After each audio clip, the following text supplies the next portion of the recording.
Alrighty, good morning, good day, and good evening, ladies and gentlemen. A bit of an apology for the delay there. My microphone decided to be elsewhere. Anyways, I am your host, DrTorment, for today. I mean, always, it's my channel, of course. I will be the only host you'll ever have here. And thank you for everyone already attending. I saw there was quite a bit of people already in the chat. Let me just go down the chat and thank the people that are already here.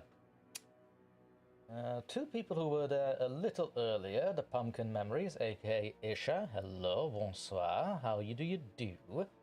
Infinite Psychosis, saying thub back.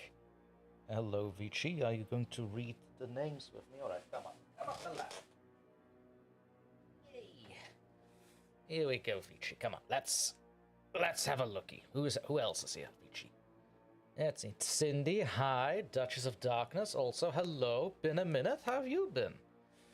Suburban Siren as well, hello. Babes Mariba, also welcome, who is also a channel member of the inmate tier. I do hope you liked the exclusive video that came out this Wednesday, if you had the chance to check it out. And if not, consider this your reminder. The real Taroxa, the artist formerly known as Cryptic Tales, who is working plus lurking. I like how that rhymes. Can't wait to hear the announcement. Right, so the announcement will be... I know, I have it in the thumbnail and everything. So the announcement is not going to start out immediately, but it will be there after the first break. I'm just finalizing some few finishing touches. I'll be right there.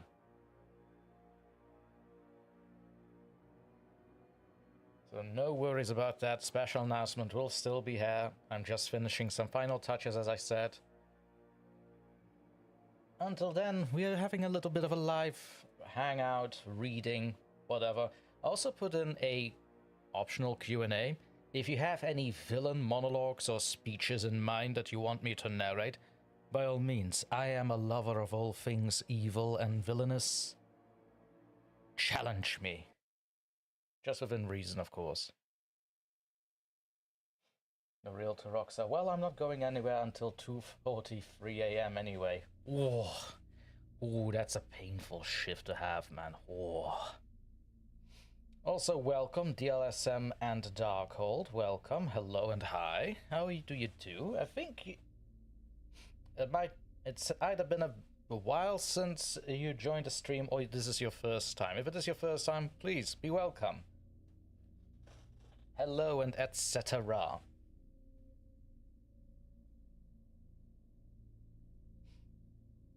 The first question that does come to mind for everybody, I want to lay bare. How has everybody been? Do tell, it's been a week. Let's see, since the poetry stream that we had. I might sneak in one or two poems here still, because why not? I can do it, it's my channel. But of course, any and all recommendations are always welcome. Also, while I am working on this special little thing that I've prepared, or that I am preparing. Keen-eyed observers from the Discord might actually know where this is going to be heading, but I would politely ask not to reveal anything if you do know. You know, let's keep the surprise still in there.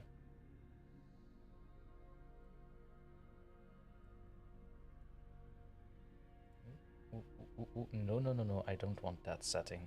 No.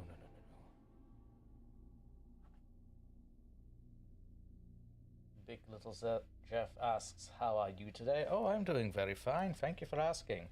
I do hope that my neighbor will keep it down. Just before I started the stream, my neighbors were like shouting very loudly. Not in a bad way, they had a few glasses to drink, shall we say, and they're making merriment next door. Just keep in mind, I do live in an apartment, so if a little bit of the shouting comes through, do let me know. That means I will have to give him the fisticuffs. No, of course not. I'll just send them a text message and tell them to shut the hell up. or else something's going to happen. Well, I don't know exactly what's going to happen, but I'm sure that I made pictures of them that are compromising in some way. I like to blackmail people for my own peace and quiet, don't you know? So, yeah, there you go. We'll see. I think I have a picture of them somewhere, of making a very silly face, like a very, very silly face, like a Muppet, basically. Wouldn't want that to show to your colleagues. Of course, I'll never do it. I am not that brave of a man, but still. Big little Jeff, your neighbor's enjoying Valentine's Day. Well, yeah, with 3 guys, I hope that they're having a very merry Valentine's indeed. Jefferson Peterson's, neighbors love those people. Aye. Either you hate them or like them, nothing between. No, absolutely nothing in between. Well, I suppose I can live with them if they're quiet.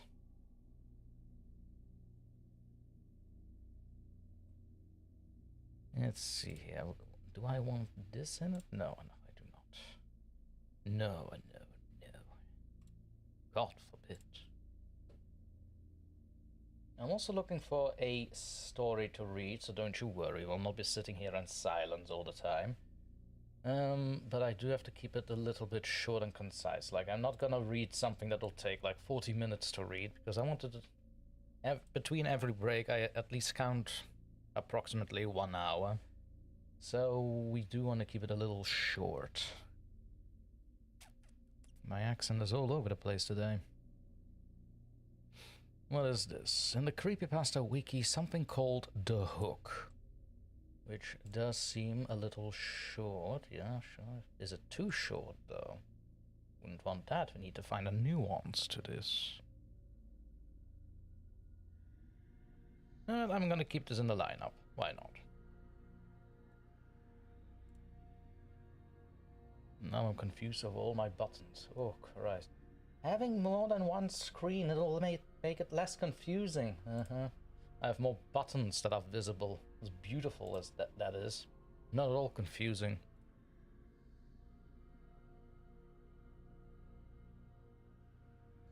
Big little Jeff, do you spy?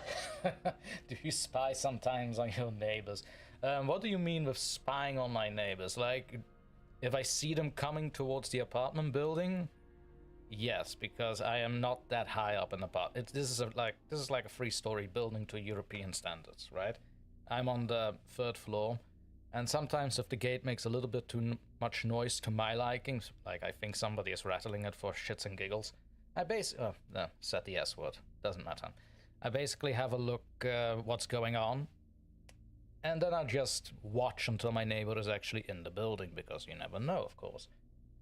In terms of today, well, the beautiful thing about today is that in terms of spying, I have to do very little but to listen in on their conversations, which I do not I can basically not understand because it's Eastern European.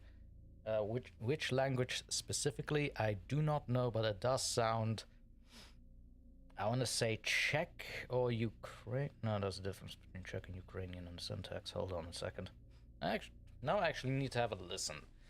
Thank you. Now my my OCD cannot have it that I do not know this. Just a sec.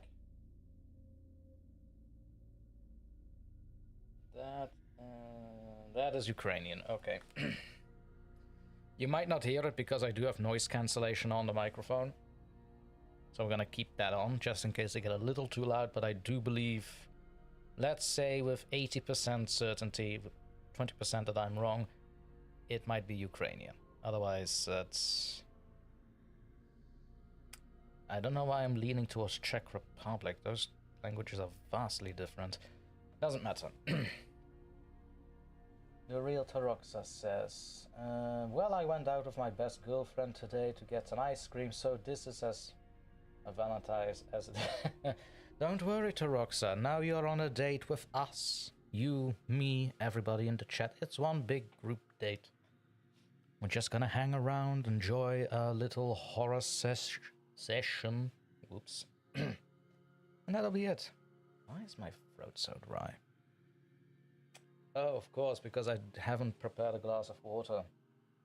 Well, this is gonna be a fun Big Little Jeff, do you have spy equipment? Other than my ears and my own eyes? No, I do not. I spend enough time on this new microphone. Infinite Psychosis, sup? Sup back, brother, how you doing? Isha, welcome back. Hello, bonsoir, comment ça va? Are your neighbors friendly to you? Are they friendly to me? Well, friendly as in they don't give me nasty looks or anything like that. I suppose that is friendly as it can get in today's world. Yes, there's only one or two that I really speak with, and even then that's like once a month if I come across them on the hallway, you know? It's not like we are a very social people here in merry old Belgium. Real Roxa. Oh, I wish it was a girlfriend. It's girl best friend. That's still a girlfriend by definition. Like, no, it's not like your lover girlfriend, but you know, a friend that is a girl. There, you're most welcome for that, Toroxa. You're very much welcome. Pumpkin memories, ça va? Très bien. Très bien, Isha, très bien. Let's see, what will be our first story? Alright, this one. The Hook. Do I know who wrote you? Does anyone know who wrote you? No? Anonymous. Ah, of course, anonymous. It's about 4 paragraphs, but I can manage this. Right. Alright, where is my little thing that I can put it on the screen? Let's see. The Raven. Oh, right, that was last week. There we go. The Hook by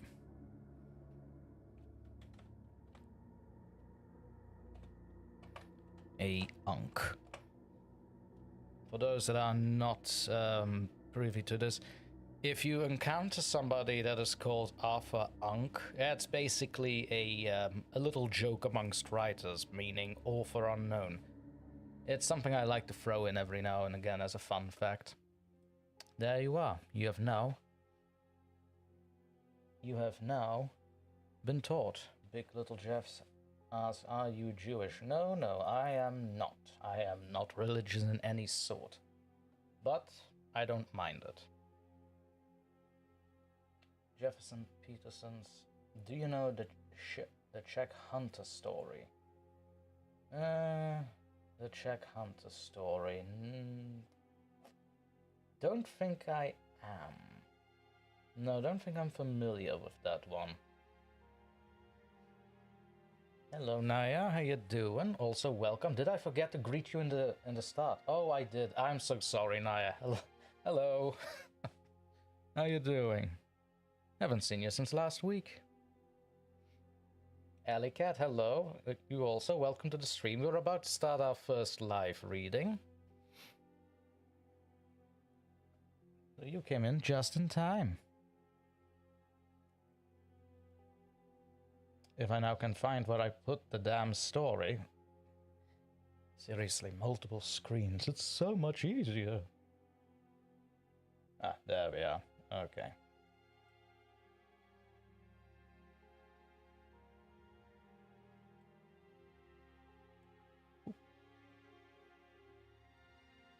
I think I'm gonna move it up a little bit to here. Yeah. Yeah, it's good. I don't think it's visible on the stream. Not entirely sure. Sometimes it gets a little iffy. No, wait, no. Let's a little more down. Yeah, to where it was originally. Why not? Best spot is the first spot, isn't it?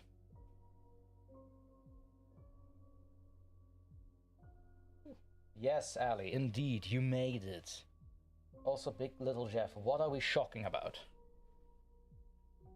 I am not entirely sure, but I do love me a good heart attack. Jefferson Peterson, it's a good story, you need to search it up if you're finished. Oh, well, I will definitely do this, Jefferson. I will definitely do this, I will have a look at it. In good faith. If it's not too long, I might actually read it. Like I said, it has to be something between 10-15 minutes, because I want to do multiple stories before a break. Big Little Jeff, do you know Captain Hook? Oh yes, I'm also very familiar with the the movie Hook from the 90s. No, not the 90s. Early 2000s? Anyways, Dustin Hoffman plays Hook. Best Hook I've ever seen on television and on film. Apart from Isaacs, I suppose. Actually, yeah, Jason Isaacs wasn't that bad, a little younger. Put them both at the same spot, which is number 1. Where was I? Ah, right, The Hook. The Hook, by author Anonymous, or Unknown. The Hook is an urban legend originally dating back to 1950s America about a young couple and their encounter with a hook-handed serial killer. There are differences between variations. The basic skeleton of the story involves a man and his female partner. Both teenagers making out at a lover's lane, a secluded location where people engage in romantic activity. The pair then hear a radio broadcast warning of an escaped criminal in the local area with a hook in place of a hand. At the behest of the girl's unease, which is in some versions involving a scraping noise on the car's exterior, they leave quickly and drive to her home. Upon exiting the vehicle, a hook is discovered to be embedded in its side. In an alternate version, the couple are brought to a stop in the countryside when the car suddenly breaks down. The girl hears the story of the murderous criminal on the radio after her boyfriend leaves to find help and/or fuel. When he failed to return, and disturbed by repeated thumping noise on the roof of the car, she leaves the vehicle, only to discover the corpse of her boyfriend suspended from a tree, his swaying feet being the source of the noise. The earliest known example of the story's appearance in is in a newspaper advice column known as Dear Abby in November 1960. Although word-of-mouth retellings are thought to have circulated in a prior decade. Some speculate that the tale is inspired by a... What is this? I actually have to look this one up. Sorry for the breaking there, I just needed to copy this one. Some speculate that the tale is inspired by the 1946 Texarkana Moonlight Murders, a series of uninvolved killings targeting predominantly lover lanes in Texas. Though the killer in the story remains largely anonymous, his most popular depiction is that of an old fisherman dressed in a raincoat and hat. The Hook has maintained a broad cultural impact, having popularized the idea of a hook-wielding villain such as those found in Candyman, 1992, and I Know What You Did Last Summer, 1997. It is considered to be one of the most famous urban legends of all time, being featured in many works of media and especially horror films.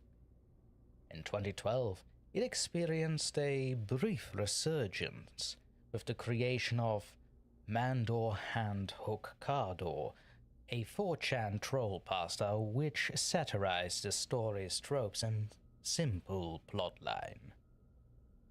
Oh, there's actually a picture of this 4chan troll pasta. My god, 4chan, that's been such a long ago. So yeah, that's the short little thing of The Hook. I know, it's not 5 or 10 minutes. But I just wanted to read this because of the time. That's about it. Where... Come on, where are you?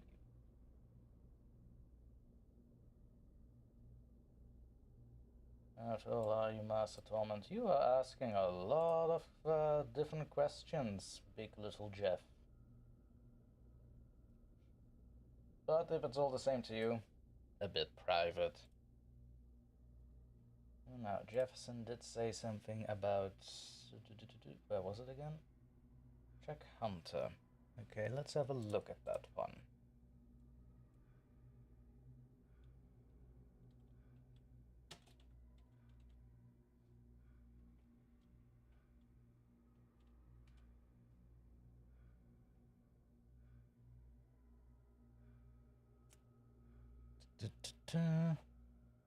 I do see something about a television series, but oh,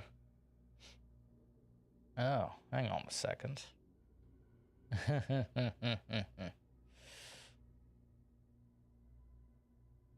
Uh-huh.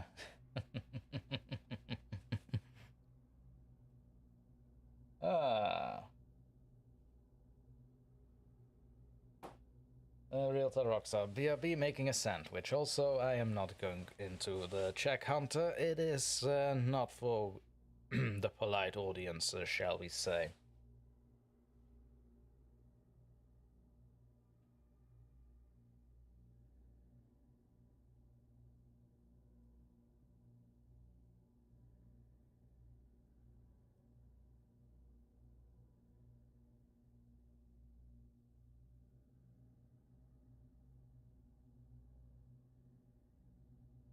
It is interesting, though. Okay. Let's go on to the next. Let's see here. I should have some. I had something prepared.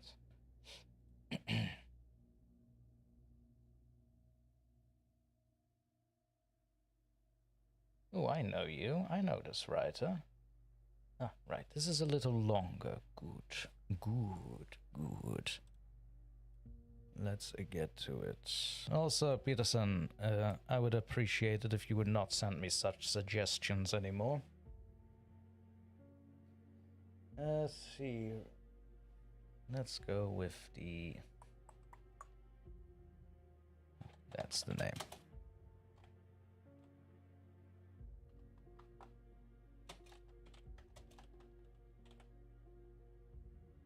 The 3 AM Myth. By Renegaed, I suppose is how you pronounce it phonetically. Oop, there you go. We do want to have it properly on. Oop. Don't cloud the chat like that. There you go. That's much better.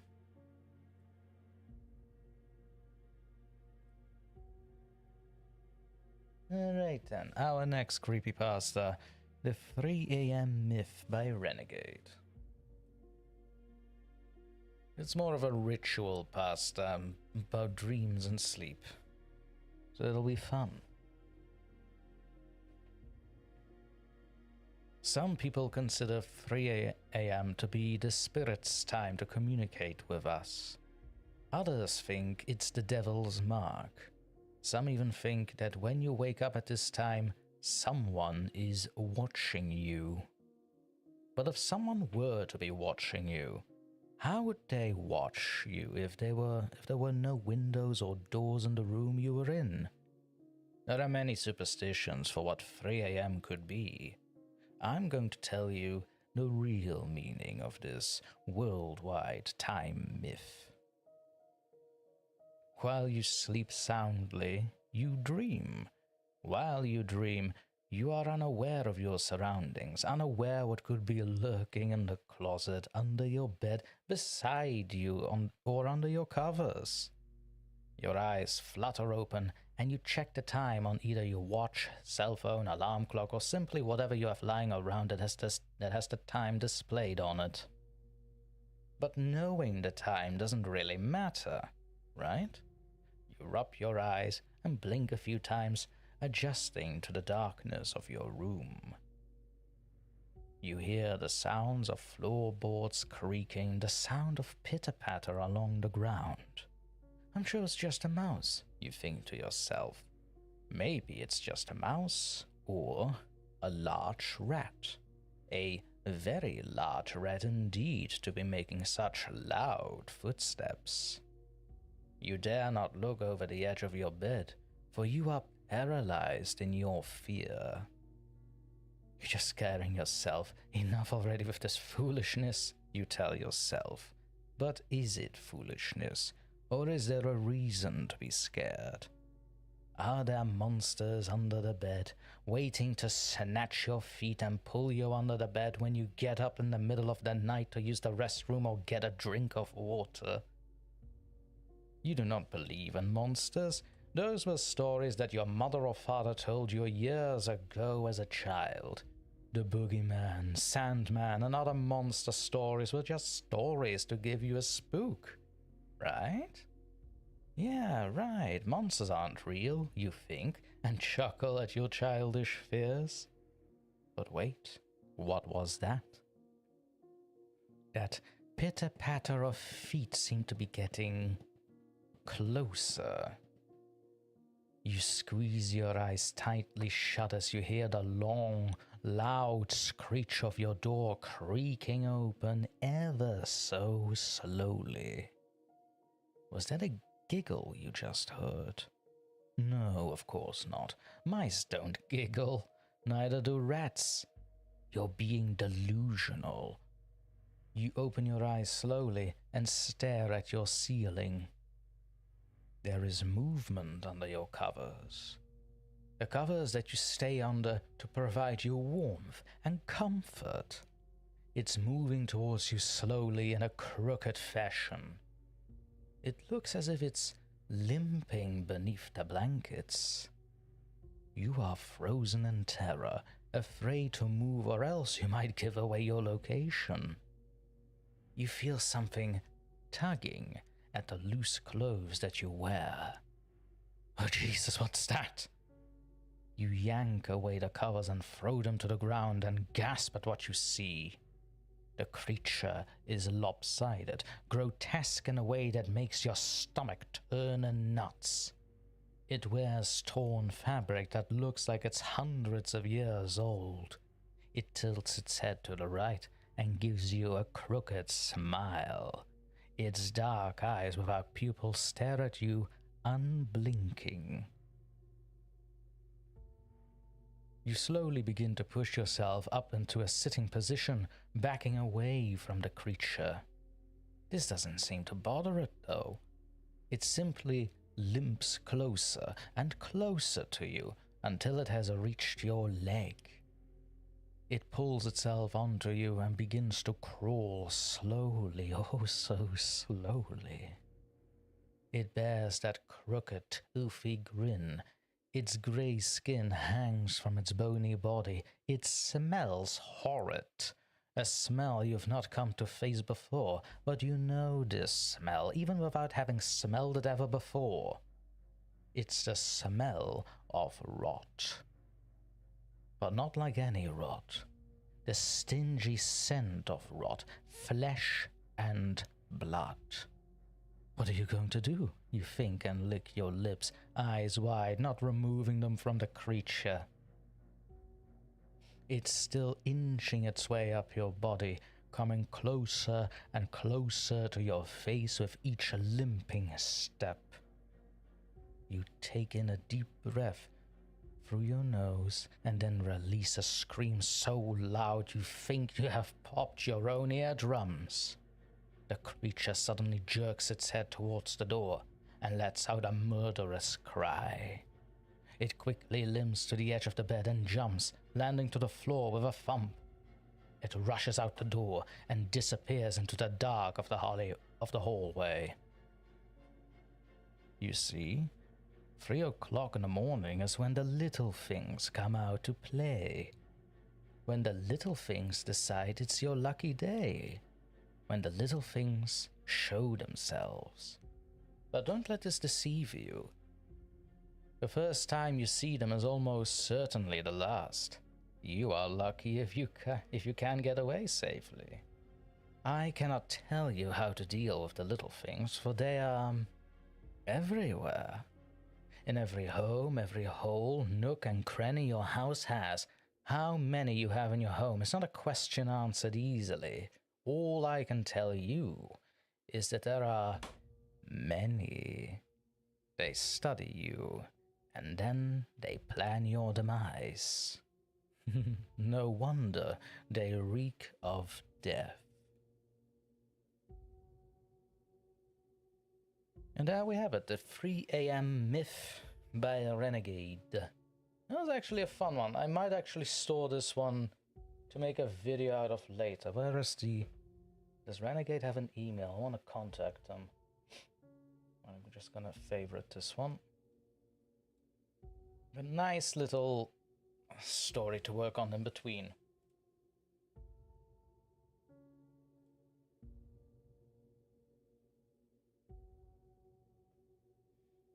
Jefferson Peterson, do you have a good English accent? You from Germany? No, I'm not from Germany, Mr. Petersons. No. I think I said it once or twice in the stream already. Belgium.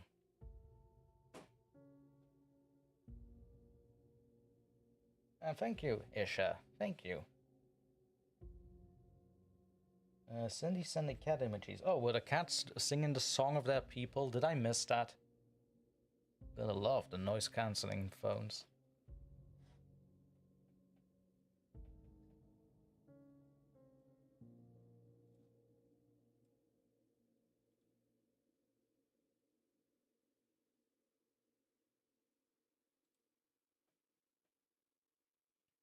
The realtor rocks. Well, I'm gonna blast some ambient music while I finish some things at work. Spam me on Discord and it's time for the announcement. Sure, Toroxa. Let's see. The announcement should be in, let's say 10, no, not 10, 30 minutes from now. Put it on your clock. Cindy, I just love cats. Alright, fair enough.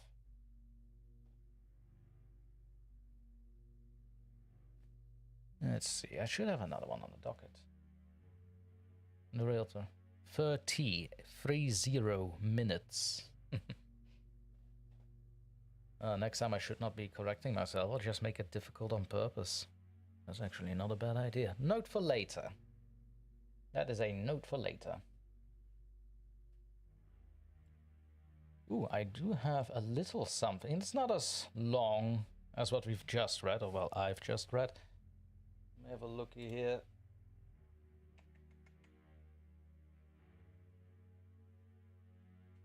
Right, so this is meant to be a prologue to a story in a fantasy little writing of mine. I just need to be sure of something first. Like, it's only 3 paragraphs, but it is something that I want to throw into the audience, and let me know what you think about it. Feedback is always important in these endeavors.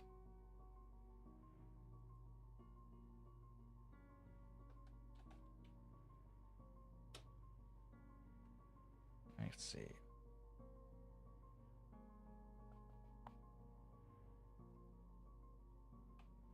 Well, I am prepared to give some context, though. There we are. Ah, yes, Dr. Torment, of course. There we are. Torment. That's better. So this is a little something called the Black Mist. And it is called the Black Mist because it is basic. Yeah, that's still a placeholder title. But like I said, it's only 3 paragraphs. It's not that long. It's meant to be a story set in a fantasy world that I am sometimes dabbling in, sometimes not. Kind of depends on my own time schedule, which is abysmal to start with. Let's see. So context is an elder vampire invades an elven realm. That's about the short condensed version of what I'm about to read. Let's see here.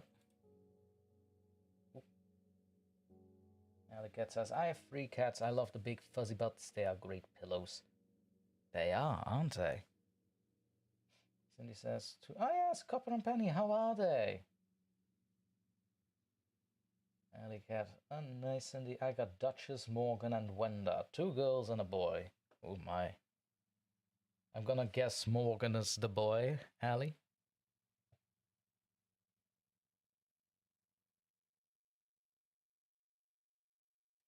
Sounds like a story about lunch. Vampire. They're the real suckers. Oh, wait, Wenda? Wait, Wenda is the lad? Oh, well. Well, I mean, fair enough. I don't know. Maybe I'm associating it with Wendy. Yeah, I'm probably just associating it with that. It's fine. Let's see. I let my son name him. Ah. There's the rub. Let me just adjust my microphone a little. Boop. Duchess of Darkness immediately honing in on it. Oh, you have a cat named Duchess. He named him after a sprunky. Right, this is something I require education on. What the hell is a sprunky? Really? What is that? What is a sprunky? I need to know this.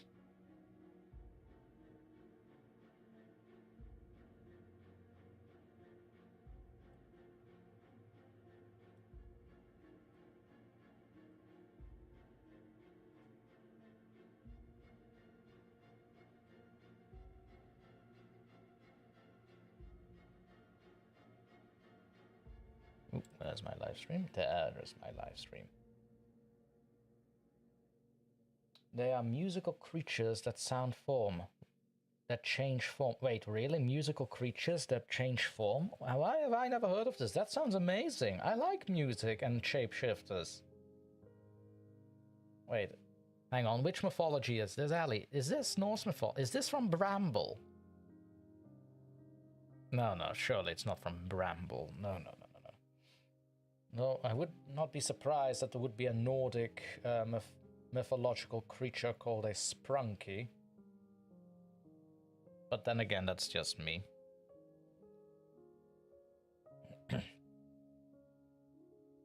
Roblox. Ah. And there it is. This is why I'm not familiar with it. It's from Roblox. I knew it was too good to be true.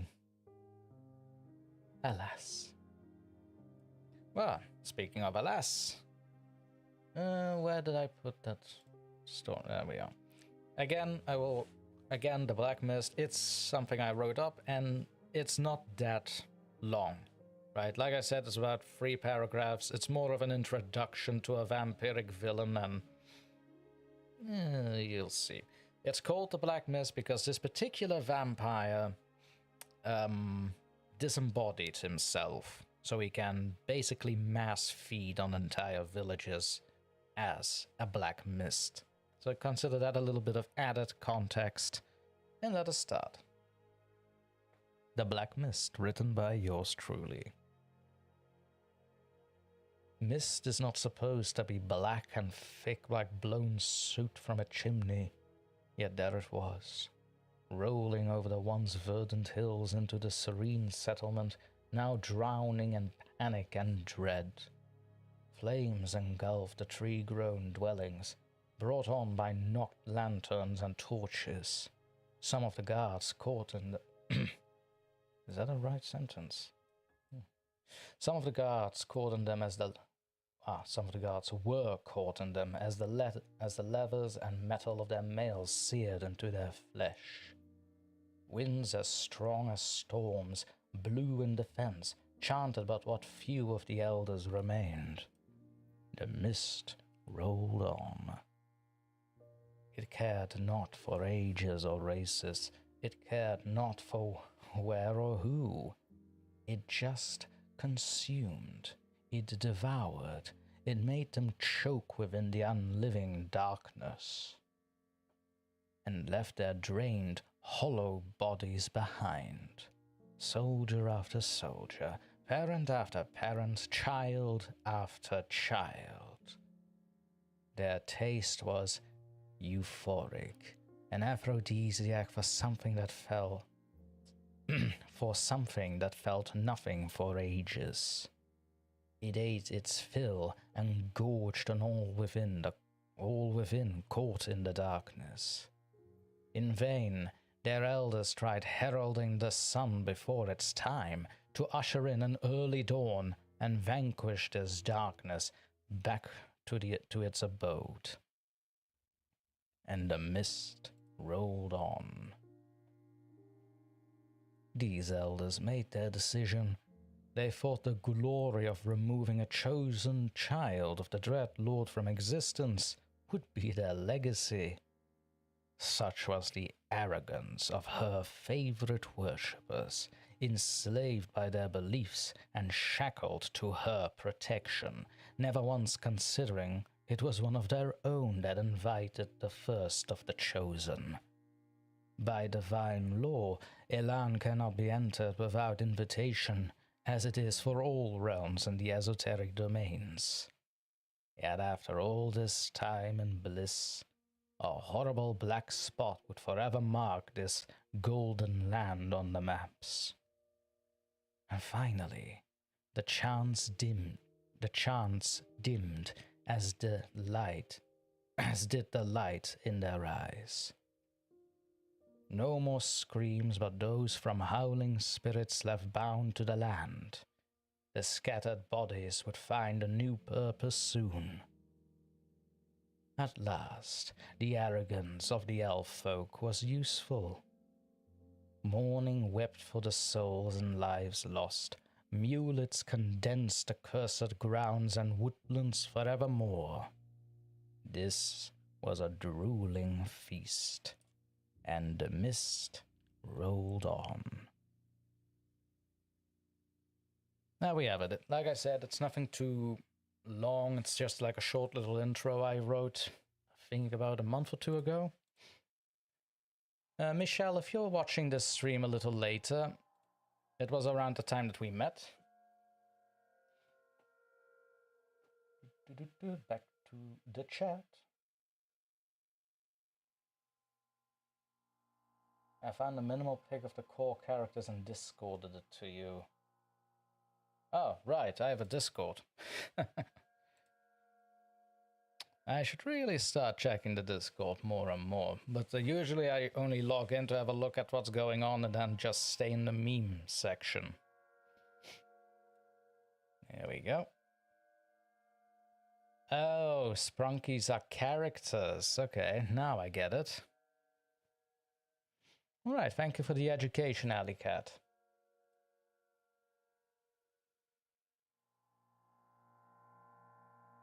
Isha saying, hey, I'm here. Well, good that you're there. Hello, welcome back. Were you gone?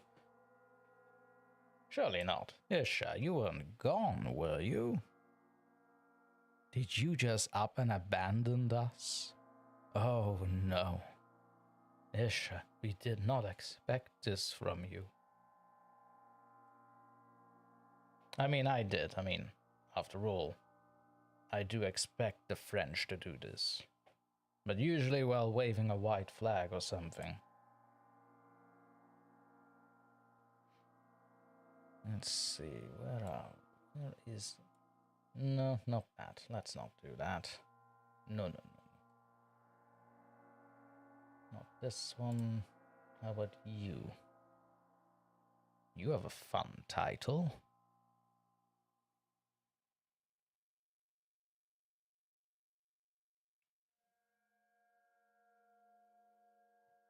And this one is a little longer. Categorized for beings. Okay. Another cold read. It's going to be so much fun. But before I do this, I am going to take a glass of water. I'll be right back. Just give me a minute. Lilith, are you coming with me? No, you're going to ignore me and look at me weird. All right, that's fine.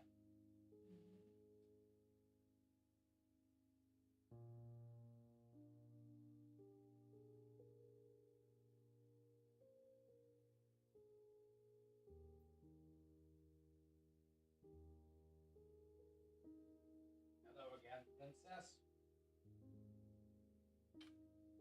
There we go. Yeah, it was even less than a minute. Isn't that fun? Back already.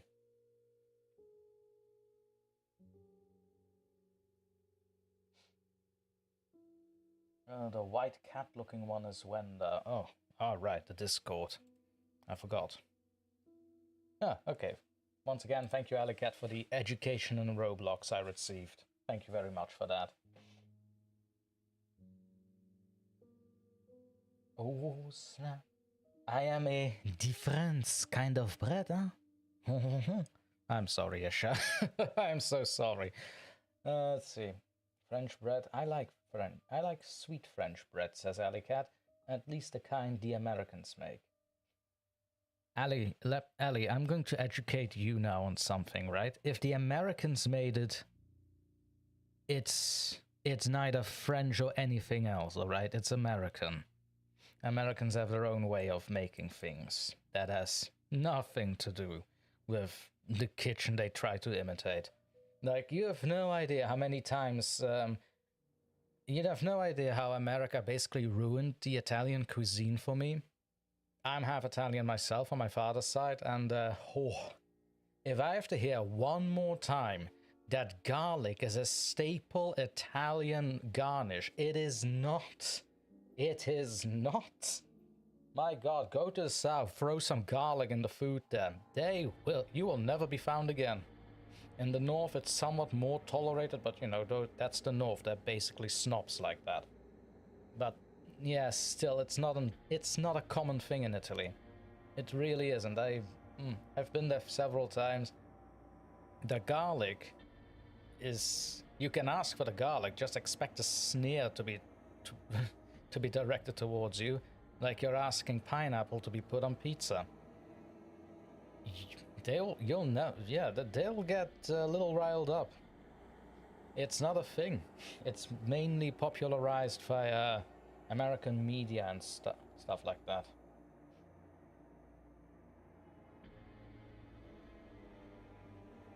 Let's see.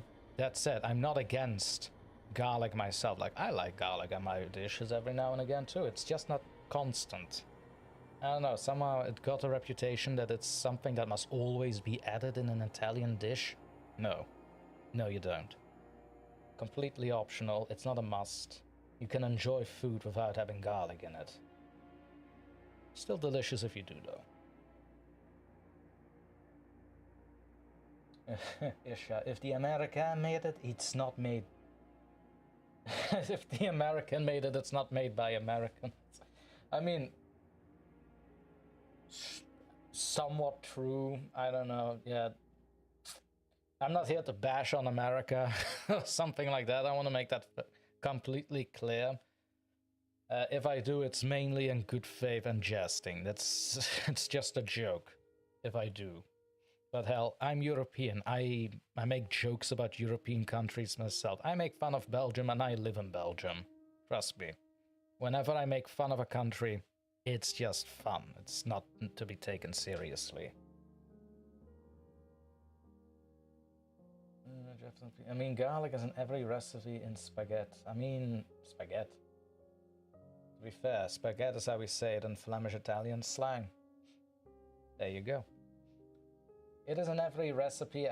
Again, just don't say that in Italy. It may be over in the States, which I get because, you know, kind of need flavor on everything, I suppose. Even if everything is already overabundant in flavor, but it's just not a real Italian thing, is what I'm trying to say, is what I'm saying. That's basically it. Alley Cat, oh, we ruin everything. Well, Mexican food is good in California. I mean, fair enough. But then again, Mexican food doesn't change a lot from Mexico into the States, right? I might be wrong on this, I'm not an expert, so please do educate me if I'm wrong. Or if I should, yeah, please do. Cindy, I like garlic, but not a lot. Yeah, exactly. Garlic is fine, I have nothing against it, it's just... I've seen people that put in more garlic than pasta sauce in the damn sauce. It's ridiculous. They tell me like, oh, that's how they do it on the television. I just have to slap them in the face. Not that I actually do it. I mean, trust me, my hand was moving, but I just moved it so I could reach for the spoon and then smack them on the face. Like, you know, Italian nonno. And much more fun that way, too.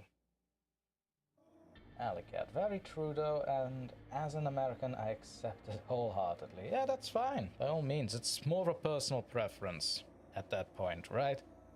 But if you're talking about national dishes, Trust me, garlic is not a thing over in Italy. But hey, if you like it, by all means, don't let me stop you, you know? Hell, if you like pineapple on pizza, go ahead, have fun.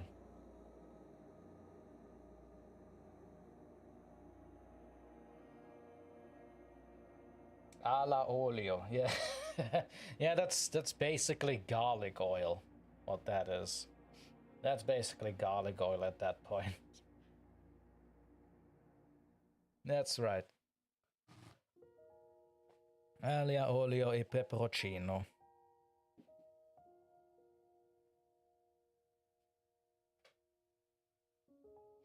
But again, do it in Italy. I would not recommend that. They are not as free to the idea as I am when it comes to it. Let's see. What is the time? What are we sitting at? Why are you recommending me Baldur's Gate 3, YouTube? I just finished Baldur's Gate 3. Don't tell me to start a new character again. I only have 18. Naya, yeah, absolutely love garlic. Pineapple on pizza, not so much. Again, that's just a personal preference. Like, I've had people, because some people know that I'm Italian, because yeah, I keep it such a good secret, I suppose. I really don't. But, they just mentioned to me that they put not garlic, what am I saying? That they put pineapple on pizza, and they think they'll get a rise out of me. And I'm just sitting here like, well, you do realize that the Italian kitchen is basically the kitchen of improvisation, right? It's literally peasant food. It's things that are mushed together and people said, that's tasty. So that's why I don't really am such a stickler as what you put in your food. By all means, if you say it's Italian and it has the Mediterranean recipes and all that, you just give your own stuff to it, by all means, do it. That's what the Italian kitchen's there for. The one restaurants charging $25 for $1 or euros for one dish of pasta carbonara, no. Give me $10. Give me 10 euros. I make you food for 6 people. Pasta carbonara. Isha, I've never seen a vampire like garlic. That depends on what movie. Wait, why is the chat moving towards garlic all of a sudden? What is happening? It's a rebellion. It's a full-on rebellion. Pineapple works depending on what else is on the pizza. Also very true, Ali. Heck, a breakfast pizza was... What the hell is a breakfast pizza? I see these two words and they do not click with me. Like, yeah, I know what I said about kitchen of improvisation, but breakfast pizza, I need to know, what the hell is that? What in everything that is holy in the Vatican is breakfast pizza? Jefferson Peterson, in Germany, 25 euros for pasta carbonara. Yeah, again, give me 10 euros. I'll make you pasta carbonara for 6 men. Right? For a whole family, I'll make you pasta carbonara and you'll still have leftovers. It's a ridiculously overcharged price for basically wheat and cheese. Oh. And the meat. Why am I getting so riled up about... Right, now you can really tell that I'm Italian, right? When the prices of something are starting to bother me.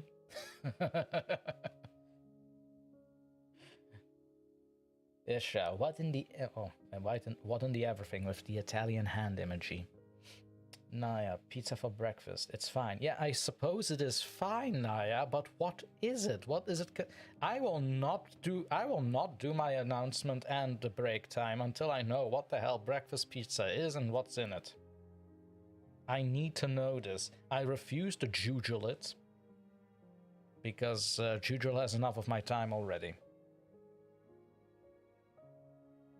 Hello, kitty. You want to know what... Do you know what breakfast pizza is, Eve? No? You're just gonna show your butt and walk away? Okay, bye. I love my cats. Wait, hang on. Is everybody being deliberately vague in the chat? Come on, man. I just want to know what this breakfast pizza consists of. I like how people are like, oh, it's wonderful. I make wonderful breakfast pizza. It's good. Thank you, Cindy. Oh, Naya, hang on. It's pizza left from the night before. Wait, that has a term? That has a name? Okay. Huh. Thank you, Naya. My rant was entirely for nothing. Huh. Guess we have breakfast pizzas over here too, then, in that case. Anyways, it is that time. I'm going to initiate the first break, and after that comes our special announcement. I will be back in 6 minutes. Yes, I have capped that at 6 minutes. You'll see a timer appear on the intermission screen, because I now can do timers with OBS. Yay. And Jefferson Peterson, pineapple pizza's really good. Yeah, it is. I've had pineapple pizza before. Like, I don't eat it regularly. I like pizza salami myself. But every now and again, if it's like a shared pizza, sure. Why not? Alley Cat. Use biscuit as the crust, white gravy sauce, topped with sausage, bacon, hash brown, and eggs. Oh!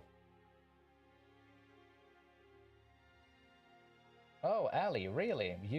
You actually are talking about a legitimate breakfast pizza.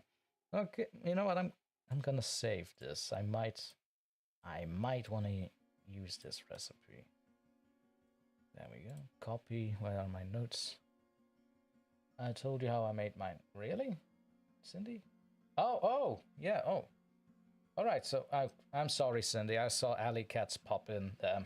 I was a little focused. Sorry, tunnel vision, ranting.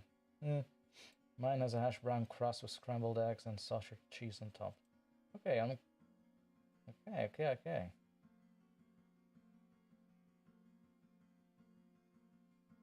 Big Little Jeff, hi. I don't know how to pronounce it. Bernstein or Bernstein, I don't know. Do you want to come have dinner, grape soda and pizza? I've had dinner, but thank you for the offer.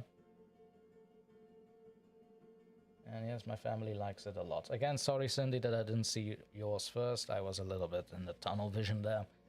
But like I said, we're going to initiate our first live stream break right now.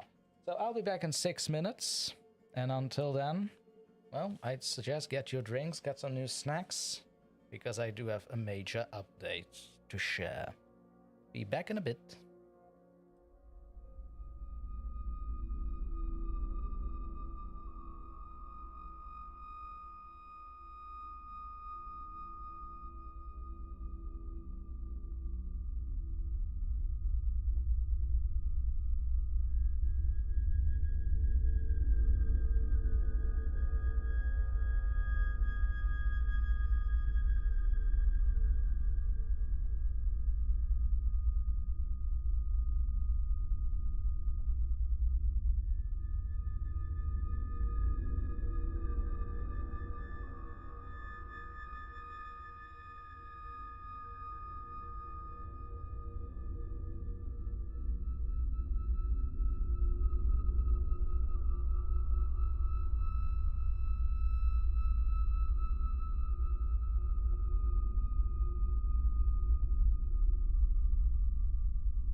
Alrighty, break time's over.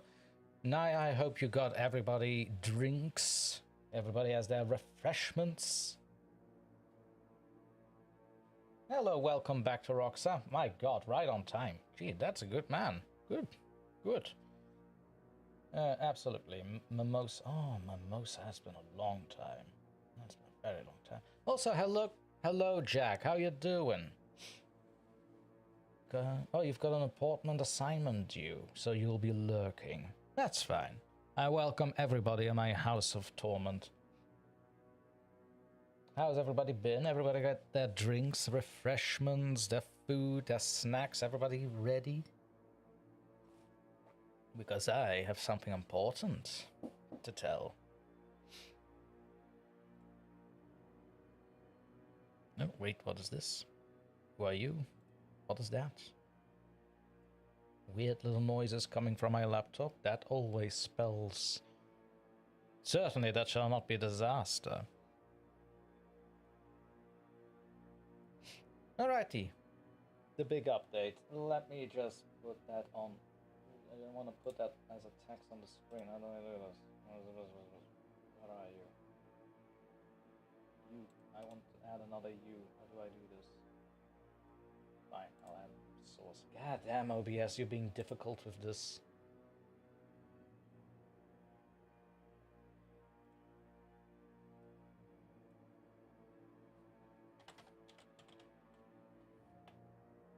Oh. No, that's an ugly font. I need to show this in a good font. Like Old English. Yeah, sure, why not?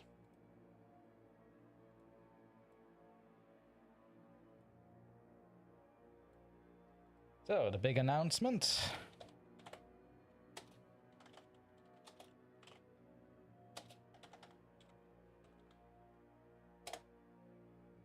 Yes, indeed, lads and ladettes, you are seeing that correctly. The merch store of DrTorment is now officially live. Now, I do realize now that that is a very stupid font to have used. Stupid DrTorment, but that doesn't matter. Yes, Cindy, immediately asking me the right question. Yes, I have mugs. I have mugs for people. Yes, and for those who are a little bit curious, I'm going to put in a link in the chat. That will be the link tree that I use for all my socials, but you will notice that on the third spot or second spot, let me have a look, I think it's the second spot now. On the second spot, you'll see merch store, and there you will find everything that I currently have on said store. Now, I'm gonna be honest, it did took me a while, like this took me like half a year to actually think about and basically prepare. But I have a jacket, I have a whiskey glass for you, I have beans, I've got caps, I got a vest, I've got everything so far that you would need to go through spring. I got even Lil Tormy set up as a sticker. And if you do not know who Little Tormy is, I suggest looking at the sticker collection on the site. Yes, I am going to be that guy. I'm going to be extremely difficult now. You want to see what Little Tormy is? Have a look on the site. And also commemorative channel pins. There's also one that is honoring Dracula, which is an ongoing series on the channel. It takes me a bit to make those Dracula episodes, but I think that every single one is worth it so far. At least from the feedback I got. Yes, Angel. Also, hello, Angel. Hello, welcome to the stream. Didn't see you there until now. How are you? How have you been? And yes, I also got notebooks. I got notebooks galore. Because why not? I think everybody should be writing their words from now on. I'm going to choose another font for this because it's fun for the countdown, but it's not really legible here, so let me just go over here, select the font, and we'll choose a font that is a little bit, you know, just like this. Yeah, that's better. Yeah, let's go with this one. Like, it's not really my style, but you know what? I can see you can read it better, and it's still something else than frickin' Arial. Christ, who likes Arial? Cindy, I collect mugs from narrators I follow. Yeah, thank you, Cindy. I do hope the mugs will bring you all the best. But also, you should know that there's also promotions going on, because of course, what would a startup store be without at least a promotion, right? So, let me see. I've already made sure that it's free shipping under conditions, because Fourth Wall doesn't allow me to do free shipping otherwise. If you reach a certain threshold in your cart, you will get free shipping. That much I can guarantee. It will take you no more than at least 2 articles, and that's it. Then it's free shipping from wherever you are in the world, or at least in places that allows Fourth Wall shipping, that is. Where is my nifty little promotions? There we are. I also have to say, so I'm going to be very clear. Free shipping for if you spend about $80 at the minimum. That seems about fair. That's a free shipping for everybody.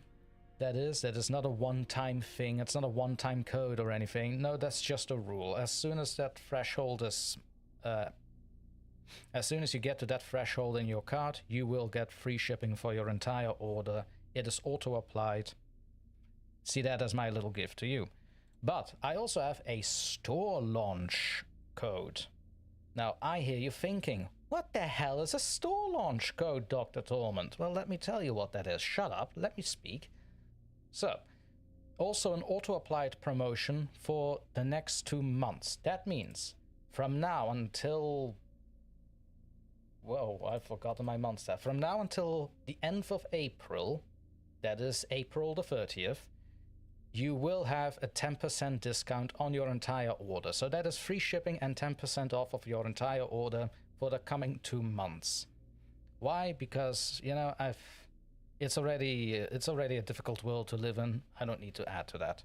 So if you wish to support the channel in this way, by all means, I'm making sure that it's also easier for the people that visit it. But I also want to make one thing other clear. There is a promotion which is called the Madness promo, which is only for channel members and patrons. Now, they will receive a promo code from me. I will send them personal DMs. But what the channel members and patrons get is a 15% off of the entire order at the minimum of $60 spent. Of course, I must consider my channel members and patrons. They are there for a reason. They do support the channel continuously every month. So there is a little bonus there. And that's about it.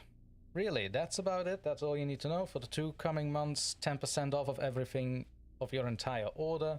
Free shipping at certain thresholds. And channel members and patrons get an even bigger discount because of the monthly support they do give the channel. There we are. That is the big announcement. That is all I've got to say. Will there be more items coming? Yes. Yes, of course there's going to be more items coming. The thing is, for now, I think, and do give me feedback, by the way. I love it when people give me feedback. The products that are currently on the store, they're going to be there for a while. They're not going anywhere. These are permanent stuff. But if you have any ideas or suggestions of other things you'd like to see in the merch store, by all means, hit me on the live chat. Give me a suggestion on Discord, on the forums there, by all means.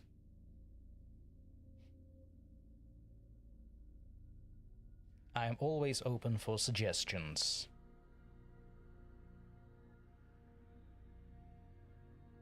Thank you, Taroxa. Like I said, it took me about half a year to... Like, it doesn't look like a lot of work, and in hindsight it really isn't, but my time schedule being as hectic and unpredictable as it is by the day since June, it does get a little weird. It does get a little stupid sometimes to work around stuff. But, yeah, so far this is everything that's going to be at. More will be coming, given suggestions and stuff. Jefferson says posters. Yes, posters.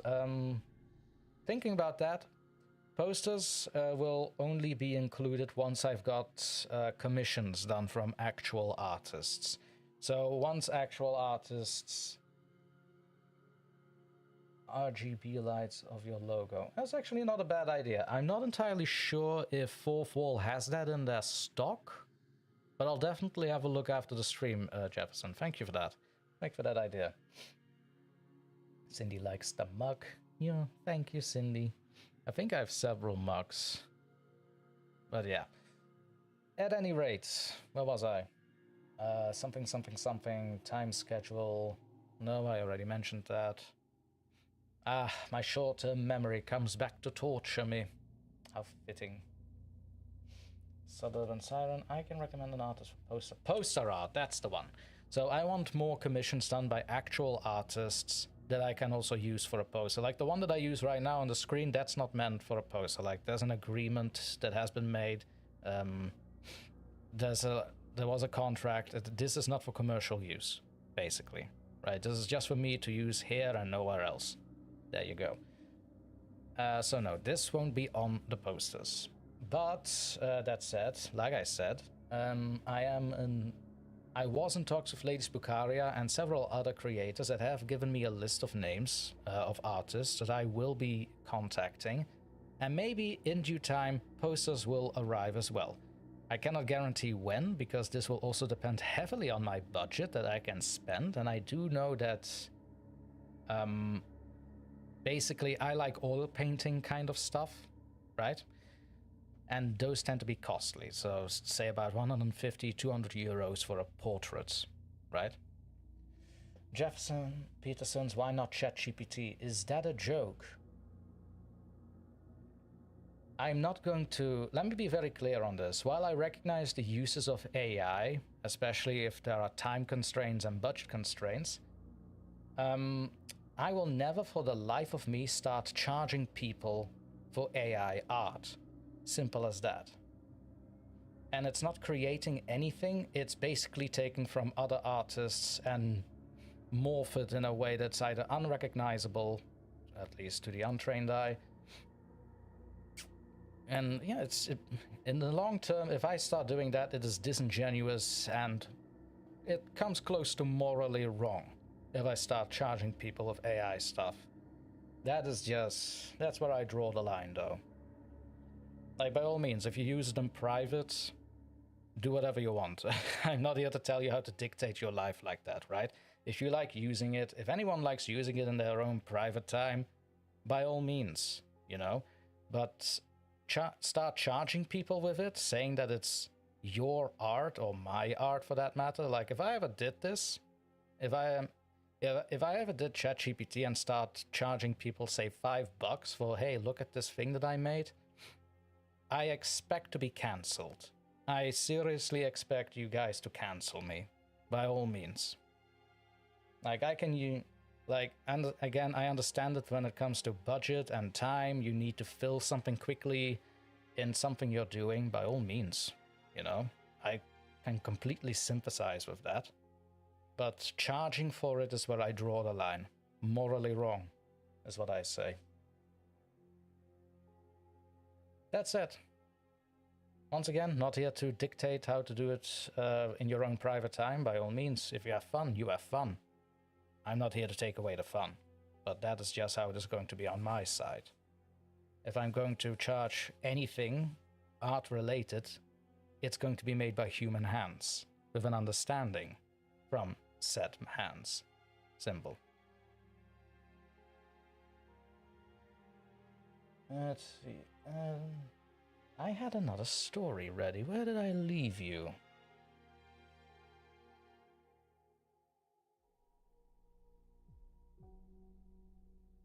Ah, right. The one that was a little longer. I remember you now. I do have to move my text for the title, though. Hang on, can I do something with that merge store stuff? Should be able to give you an outline, right? Yeah, there you go.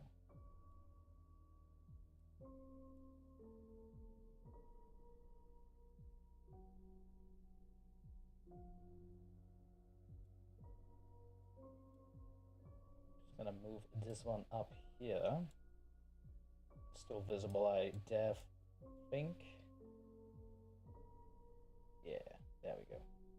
And see. Now, what is this story called? That a short title, didn't it? Yes. So I'm going to be reading another creepypasta. This one is called, if I can write. My keyboard is not working with me today.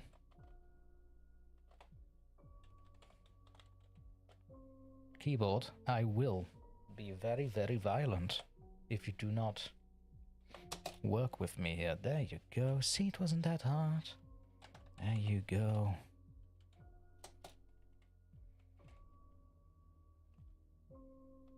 There you go. Oh, that is the bell tower in the background. If you can hear it, the church is being noisy again.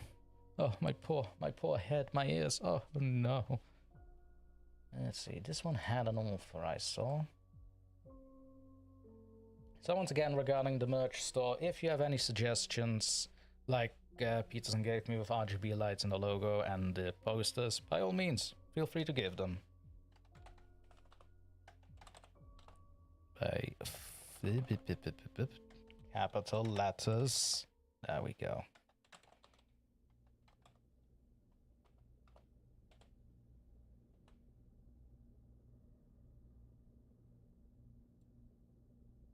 Boop.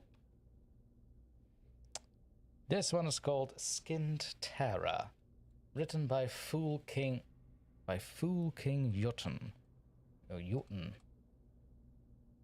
My mother lives in Norway, yet she I should really start asking her to teach me Norse. Oh, my neighbors are being loud again. What the hell is... Are they bashing against the walls? Christ, it must be a very happy Valentine indeed over there. Congrats. Alright. Where was I? Right.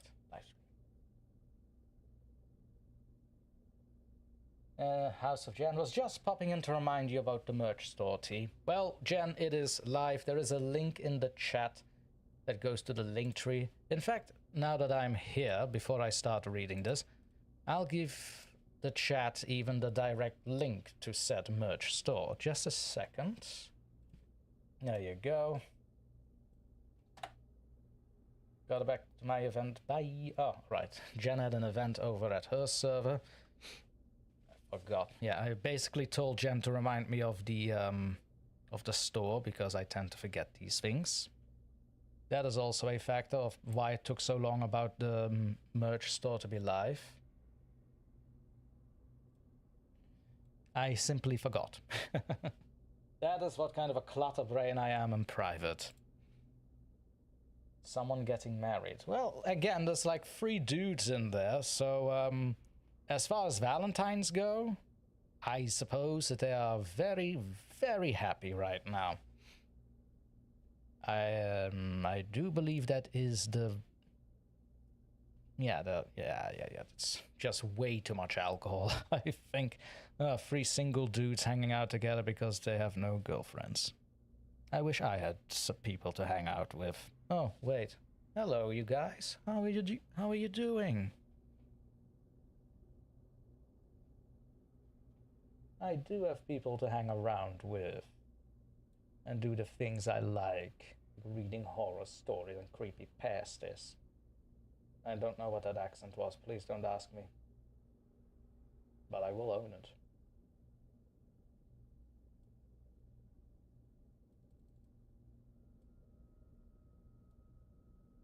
There we go. Okie dokie. Skinned Terror by FoolKingJotun. Here we go.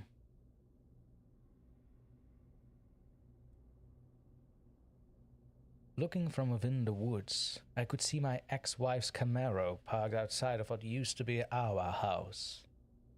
I could also see the truck belonging to my former neighbor Trey.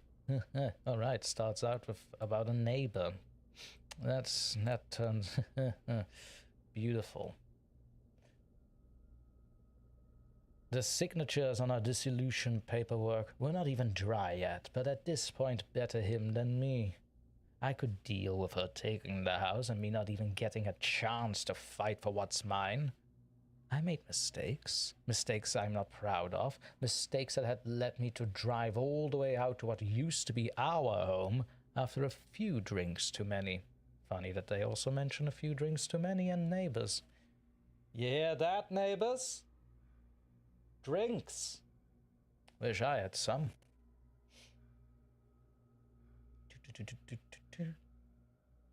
Used to be after a few drinks too many. She could keep every last acre of land if she wanted. But damn it, she stole my grandpa's cane. He raised me after my parents died, always looking out for me, always with that cane in hand.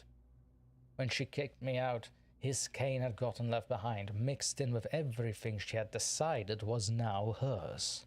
Between the lawyers, the threats, and everything else, it was trapped on those walls. So tonight, I had decided to break in and take it back. I knew the security systems in place, or rather the systems we never set up. She had gloated about how I'd be too much of a coward to try anything or she'd ruin my life even more. But that egg was firmly on her face. My own beater car was parked a mile back, hidden on a side road. Took a trail in the woods to avoid walking out in the open. No phone on me, dark, face-concealing outfit cobbled together from different thrift stores, complete with gloves, paid in cash. A friend agreed to support an alibi.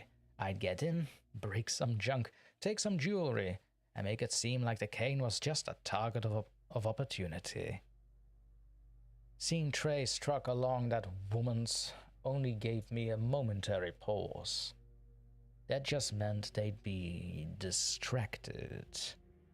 I could stomach her rebounding with the closest guy she could find for a few minutes. I shuffled my way out of the woods toward the house, walking as if I belonged, looking about in case she actually did install some cameras. We had no pets to worry about, at least I had gotten to keep the cat. Soon I was up at the front door, checking inside the false rock nearby and finding it empty. Ah well. Then I noticed the door wasn't completely closed. She was really hard on the rebound, wasn't she? I could hear my grandpa warning me to always shut and lock the door. He lived out in the country, not too far from here. Whether country or city, you lock that door tight, he said. The woods in these hills are home to all manner of things you don't want getting into the house. Like what, Grandpa? I had asked. Things older than even me, he said. Remember when we walked that trail and I showed you the bent tree? A tree that had grown that way on purpose, some sort of trailer marker back when Native Americans lived around here. Folks who grew them may be gone, but the things that followed them stayed behind and still use those guides. Just because most people nowadays don't believe in them, don't mean they stopped existing. He gestured at his cane. That's why I always have this. Gift from a friend I used to smoke with. None of them dark spirits will get at me so long as I have it. He kept it within arm's reach every day of his life until the morning he didn't wake up. Nowadays, I honestly felt like those dark spirits he talked about were circling me too. If having that part of him back helped, I had to go for it. I shoved those thoughts to the side, nudging open the door, and then moving it just enough to slip in before the squeaking hinges would give me away, pushing it back to where it had been before. The house was a 2-story deal, fairly big, but not exactly a mansion. Spacious closets connected rooms and hallways, so I'd be able to sneak around and hide as I tried to figure out where she put it. But before I could begin my search, something ahead made me jump. The kitchen lay past the foyer, The sliding door to the outside shattered, broken glass on the floor within. Someone had hit this place first. I gulped, wishing I had brought a knife instead of thinking it would look better if I was not armed with a deadly weapon should I be caught. Seeing that field of broken glass, feeling that cold wind blowing out, sobered me up in a hurry. The only thing keeping me from bailing was the thought of that cane, possibly in the clutches of some meth head pausing his cooking deep in the forest to break into this house.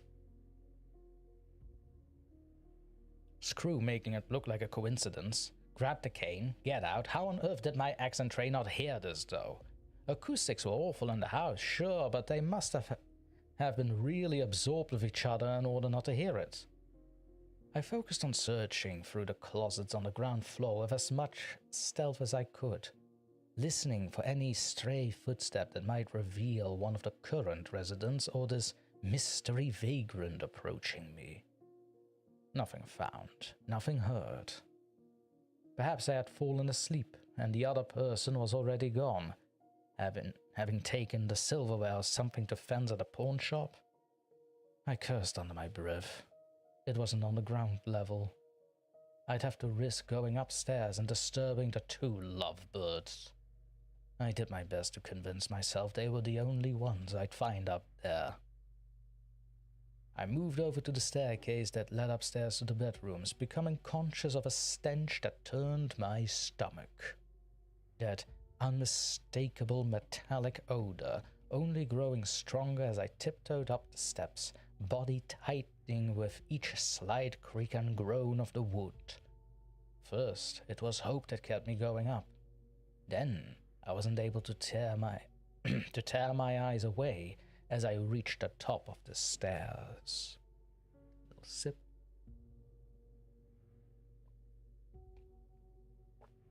Ooh, that's a good sip. Ooh, that's a good sip. A trail of blood ran the length of the hallway from one bedroom to another. Furniture against the wall had been shattered to splinters, paintings knocked to the floor, red handprints throughout like some child deciding this corridor was the perfect place to practice finger painting. The bedroom to the right looked empty, but the master to the left. God, the master to the left. Bodies on the bed. Clothes ripped off their frames, everything ripped off their frames. I could only barely recognize the woman I'd laid beside every night. A memory resurfaced of an uncle who had come by to hunt on the property.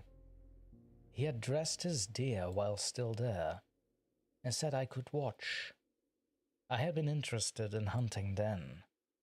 That had changed after watching him do his work.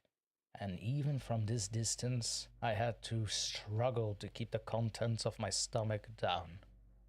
I froze like a frog before a snake. And I managed to tear my eyes away from the body and saw what loomed nearby, looking into a mirror. I couldn't make anything out about it, if it was even human. This thing stood on 2 feet and seemed to be wearing leather shoes with ragged clothing, all of it covered in blood. Pale strips like locks of hair trailed down its shoulders to its waist as it hunched over, looking in the mirror like it was modeling for itself. Adjusting its posture, putting one of its filthy hands on the mirror to steady itself as it flickered back some of the strips hanging down its scalp back over its shoulder. It didn't make a sound besides the lightest impression of its steps as it moved.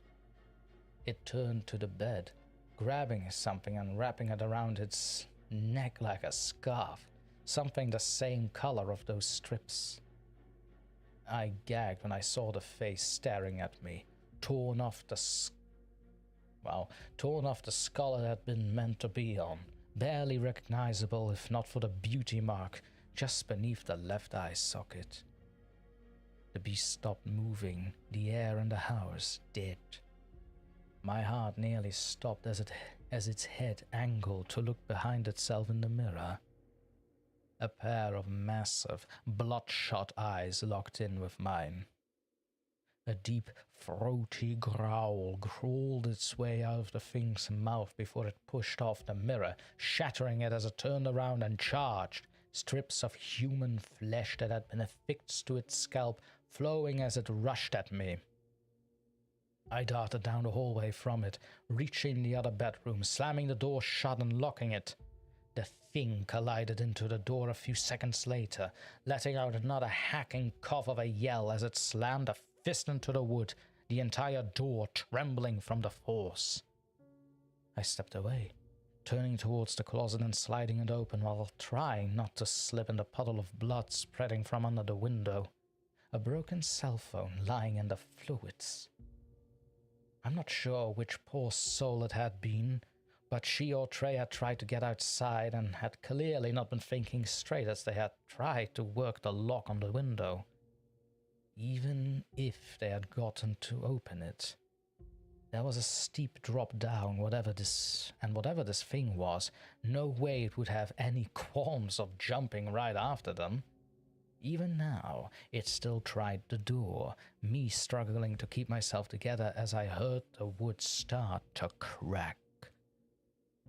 I hurled myself into the closet and it shut behind me, moving behind the walls of boxes in my search for the door on the other side. This thing had strength, but I knew the house. It hadn't picked up on me being on the ground floor while it had been trying on my ex-wife like she was a scarf, had it? Or had it just been too absorbed in what it had been doing? I got behind the boxes as the door shattered inward, the thing charging into the room and pushing itself off the walls as it shot about, pulling furniture down and flipping the bed as it searched for me. Even as it wrecked the room, destroying everything, its own step was so light and delicate. It let out another harsh roar before making its way to the closet. I crawled into the adjoining room and shut the door behind me as I heard it rip the other door out of its track and throw it to the side, its frustration growing as it was met with nothing but a wall of boxes. Precious seconds. The door to the hallway lay open. I darted out of it to make my way down to the master bedroom. If I tried the stairs, it would hear the creaks and be on me within seconds. This thing did not move with the limitations of a normal person. I don't know what this... Wait, what's this? Oh, okay, I see where that went wrong. I don't know what this person could be on, but I heard enough stories about the right cocktail of illegal substances, avoided that word, turning people into superhuman zombies to know I'd stand no chance if it got me, especially with my car a mile away. I certainly didn't want to entertain the notion of it being one of the many dark spirits my grandpa had talked about all those years ago. And take another sip there. Ooh, that is quite a bit.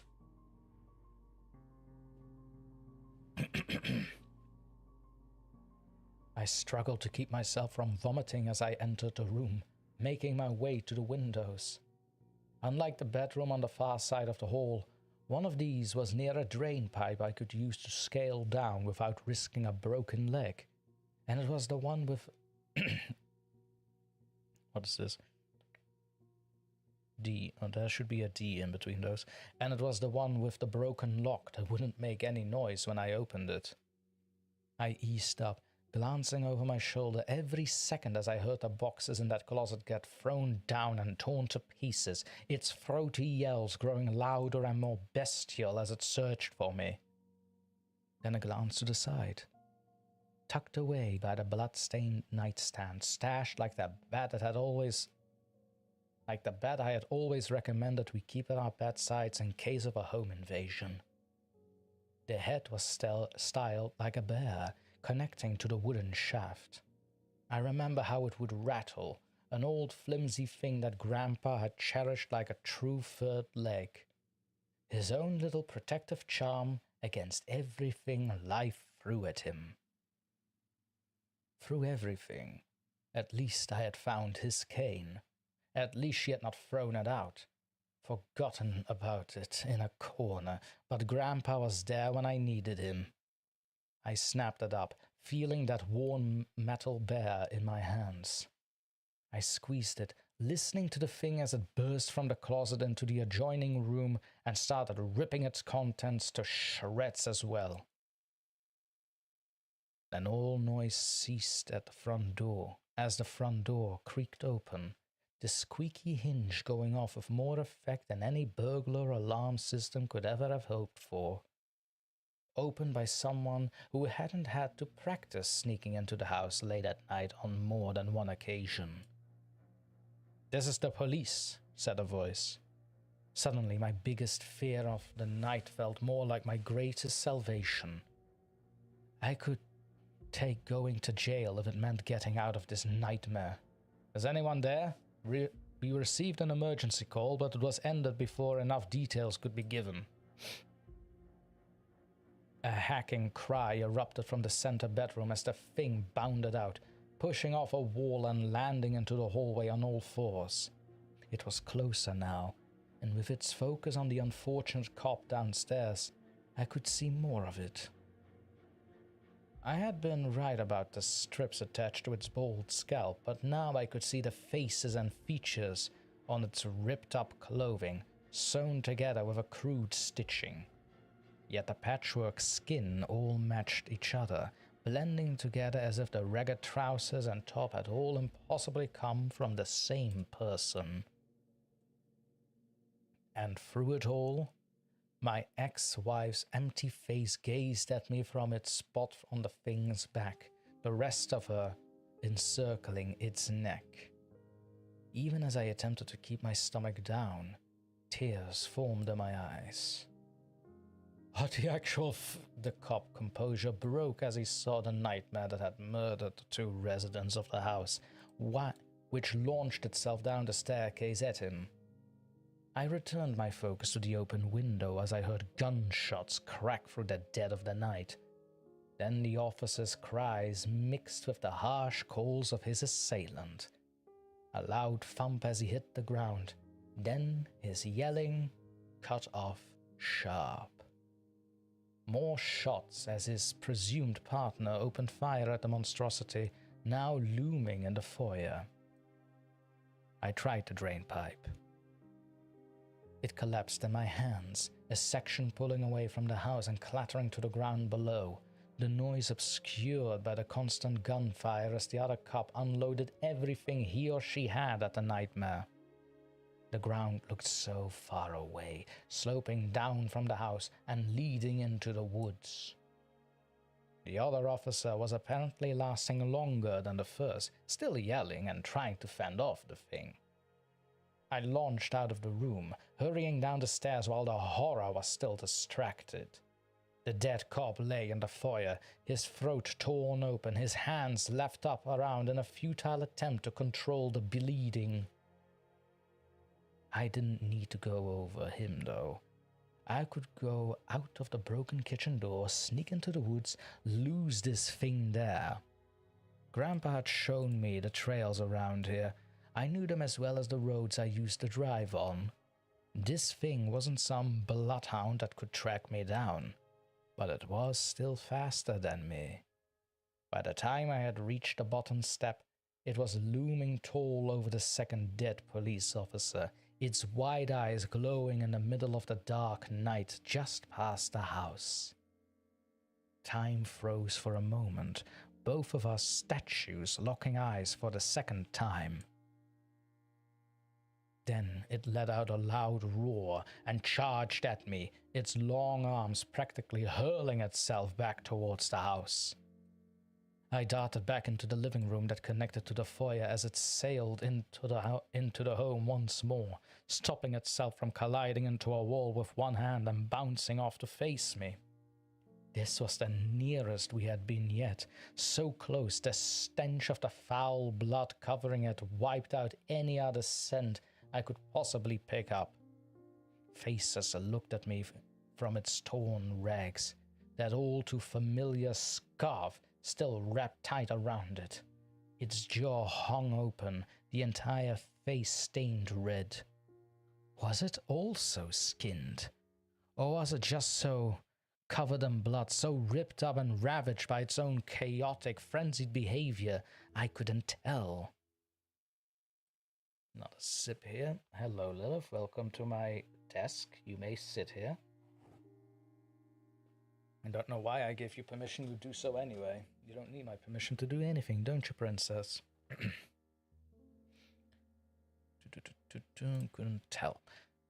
I could see at least one bullet wound in its shoulder, yet it barely seemed to notice that it had been shot.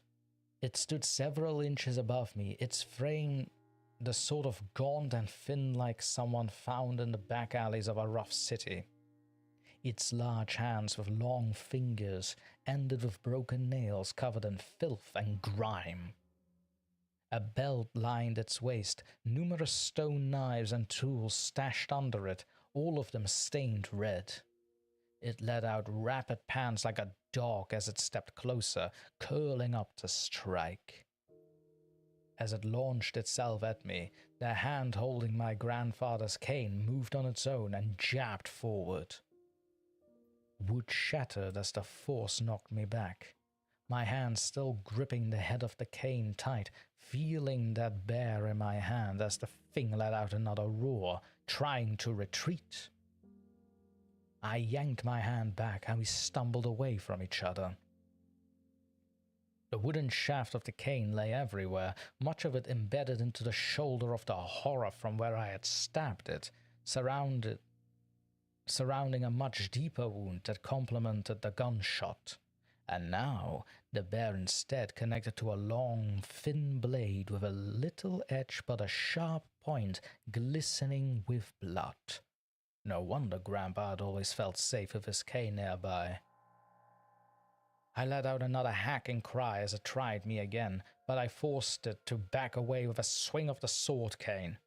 I had no idea what I was doing, but the wounds it had taken must have been catching it up to it by now, judging how it favored the arm of the shoulder I had stabbed.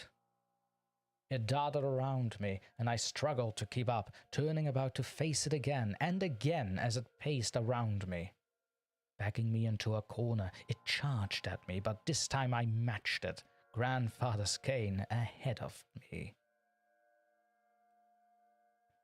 Its throaty coughs gave way to a piercing shriek as it impaled itself on the blade. It collided into me, sending us both to the ground in a tangle of limbs, coating my black clothing in the blood that covered it. It clawed at me, broken nails tearing through my clothing as it tried to free one of its stone knives with its other hand, but I managed to push it off me and send it tumbling to the side.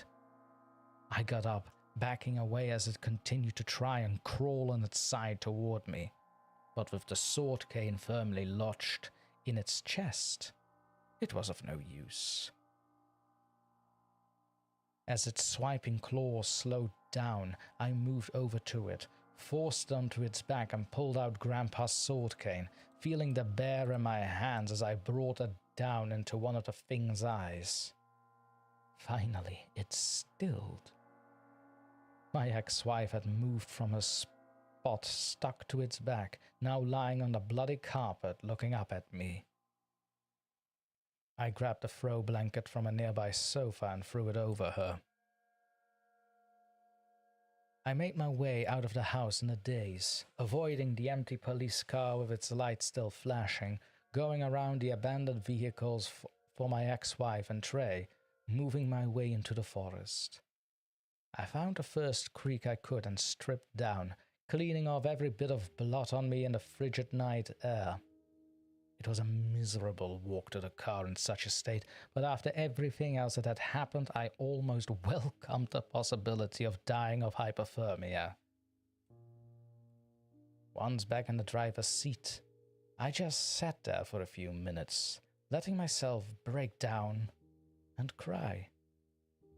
I lost track of how long I did, but eventually I managed to compose myself enough to pull on the spare clothes, those that I kept in the back for emergencies, my shaking hand starting the engine, then carry myself home.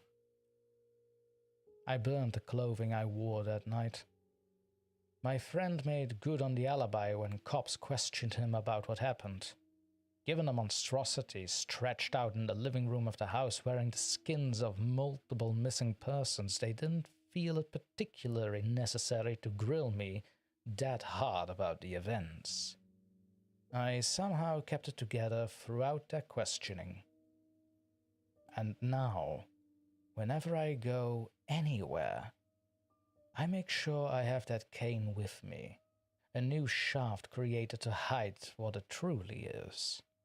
I've made a point not to dig deeper into who or what I had encountered, and I've never had to go through anything like that again. If I do, though, I feel that bear in my hand and know I'll be safe, just like Grandpa was every day he spent out in those same woods. And there we are, Skinned Terror by FoolKingJotun. A bit of a more lengthier one. Usually I do not, for live streams, I don't prefer them that long, but I figured, let's make an exception for once. What's life without whimsy? Also, hello, Wicked. Welcome. Welcome to the stream.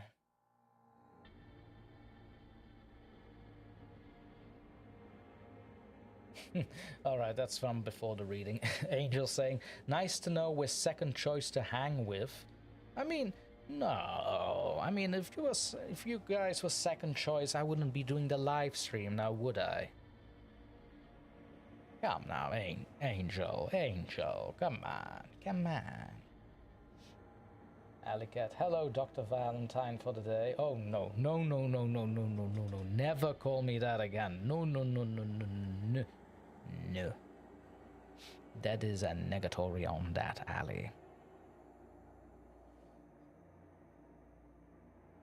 Ooh. Yeah, that took a little bit out of me, not gonna lie. Ooh, where is my... I had a glass of water, where is it? There you are.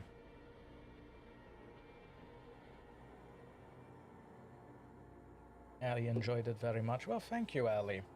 I did too. I'm also going to save this one for maybe a future narration and contact FoolKingJotun. Now, if they don't respond, that's an automatic no for me, just so that everybody knows. If I do ask to narrate a story from creators, I make it a point that they do reply back. If they don't reply back, I take that as an automatic no. It will not be featured otherwise. That's that. The quote-unquote Q&A is still on, so if anyone has a villain monologue or speech for me to read, or something they want to hear in my voice, by all means, suggestions are always welcome.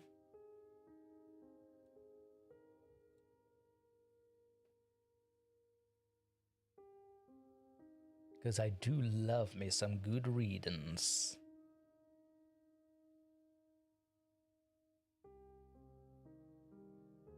And that reminds me, I need to check a little something here. No, go away, web page. I wasn't looking for you.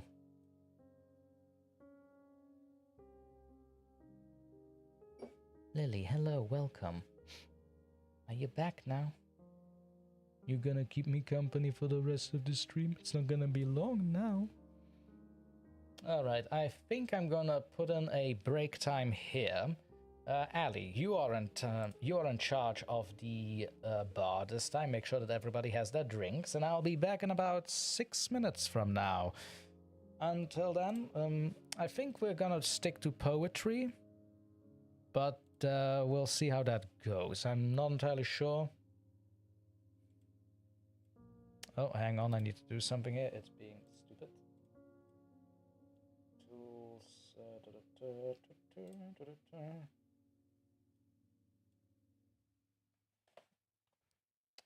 Oh, why are you being stupid?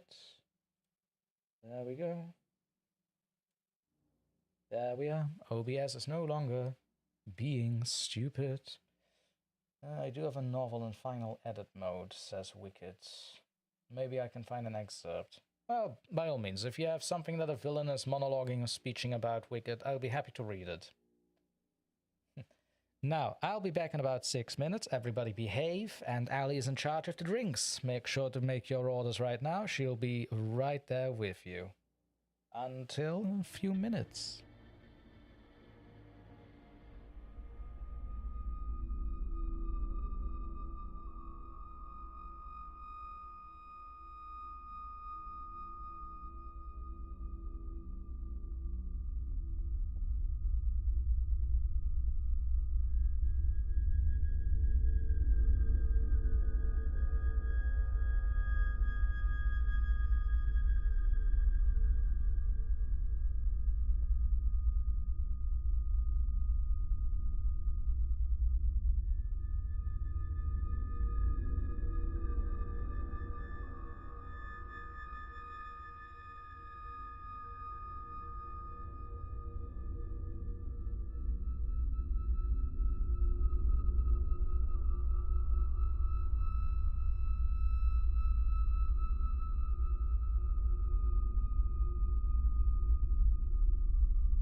Alrighty, I have returned. Do let me know who else is still here, because there will not be any breaks after this one. This is the final stretch of the stream.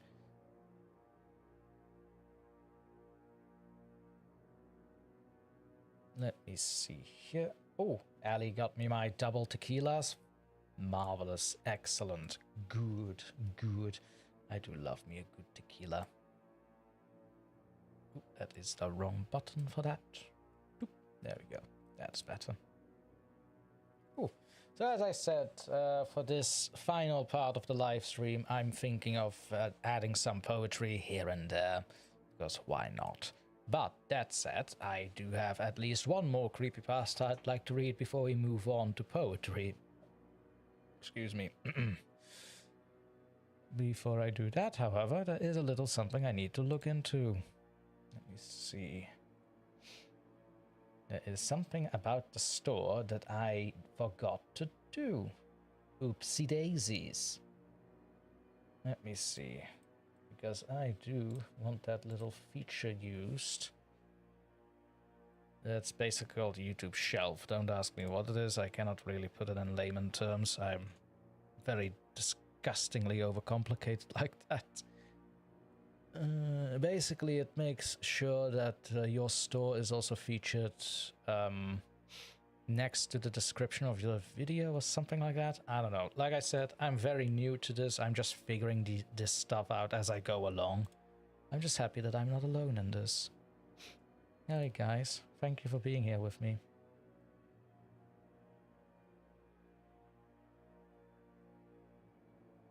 Let's see. Let's see if we can make this in order now.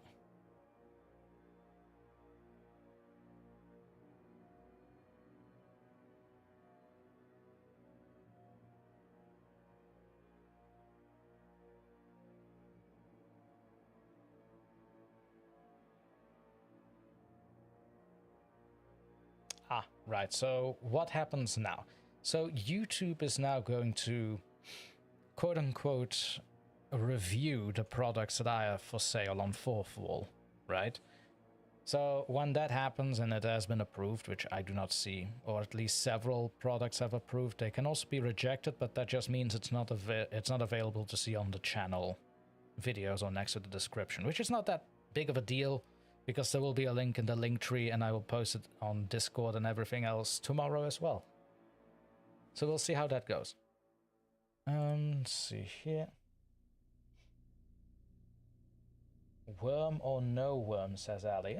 Let's do worm. I feel pretty wicked, as they say. Speaking of wicked, you DM'd me something that might interest me, wicked. Let's have a look-see.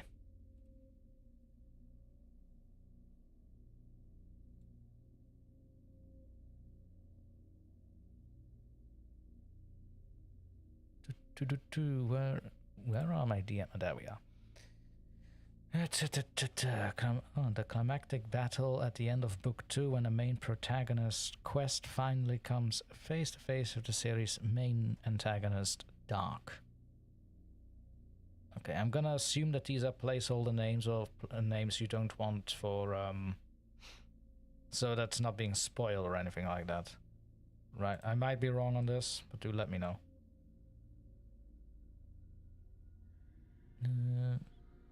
Okay, this is... Okay, I get the excerpt, however, it is in this text form. So if you do not mind, Wicked, I'm going to put that in a docs, just so that's a little easier for me to read, you know? Let's see, why are you being screwy with me? There we are. Okay. Here we are.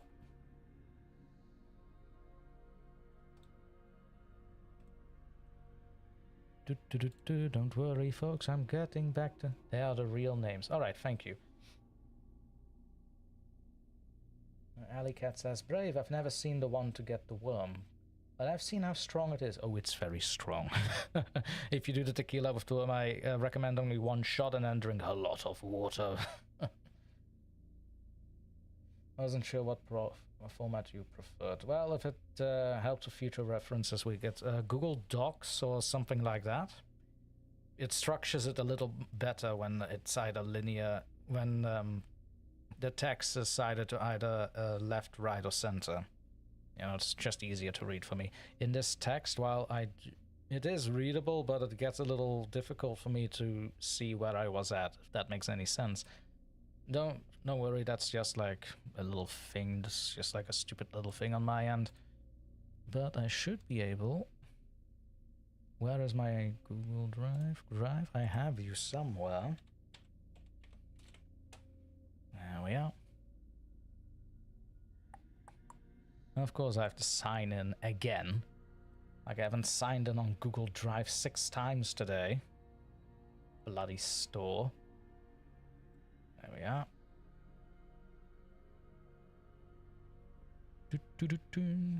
New docs. And paste without format. I said paste without format. There we go. See, wasn't that hard, was it? Google Docs. Just gonna divvy it up a little so that we have paragraphs with a few pauses in. That is... Yeah, see, this is why I prefer Google Drive, because you also get a sense of how long a text is. Wicked, would it be alright with you if I would read this a different time? Because 9 to 10 pages is getting a little... for the last 40 minutes of the stream, it's gonna be a little difficult for me. If that's alright with you, of course.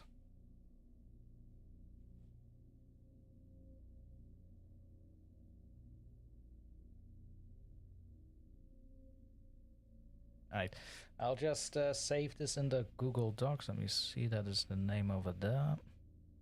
There we go, excerpt, Wicked, Quest and Dark. Right.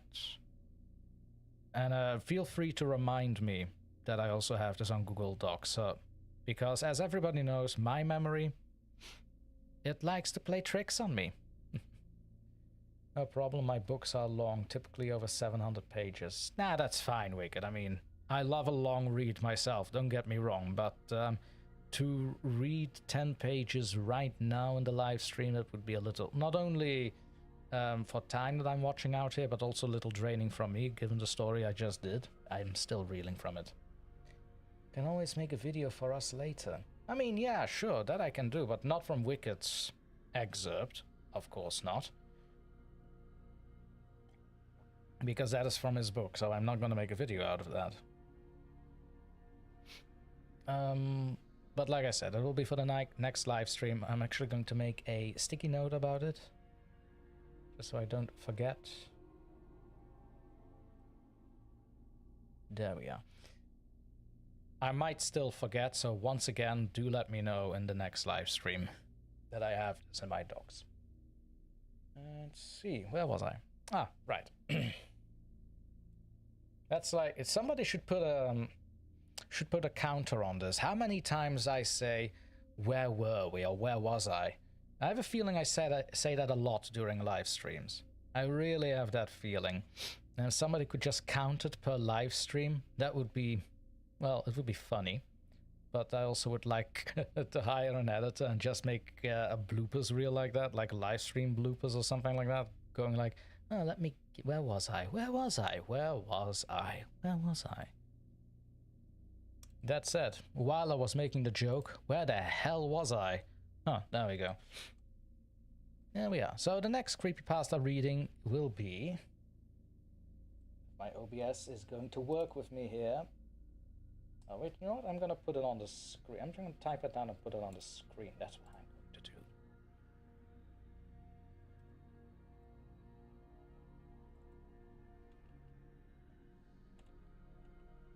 Also, that creature from the last story, I'm not entirely sure, but I believe, considering the area, which sounded a lot like the Appalachians, I'm going to say that that was a Wendigo of the traditional variant, not the deer skull thing. That's basically a mistranslation for skin changes, I believe, because, you know, colonials are so good with the native languages. Whoop. And this one I'm purely reading because I like the title. If nothing else to say. I just like the title. Butterflies over Joplin. I don't know. You read scary stories for such a long time, and you find an innocent word like butterflies in the title. You kind of know that it should be a doozy, you know? Or it should at least be weird. So this one is written up by AustinDR, which is a writer I am familiar with in the creepypasta space. Usually has, well, exactly that, either doozies or strange stories. And I do mean that in a positive sense. It's eye-catching. Yeah, that's what I want to say, Ali. Thank you. Suburban Siren. No one suspects the butterfly. That has the same energy to it as nobody expected the Inquisition. Which, you know, also true. Nobody did expect the Inquisition. Alright, let me have a little sip here because my throat is still not moistened enough. God, I hate that word.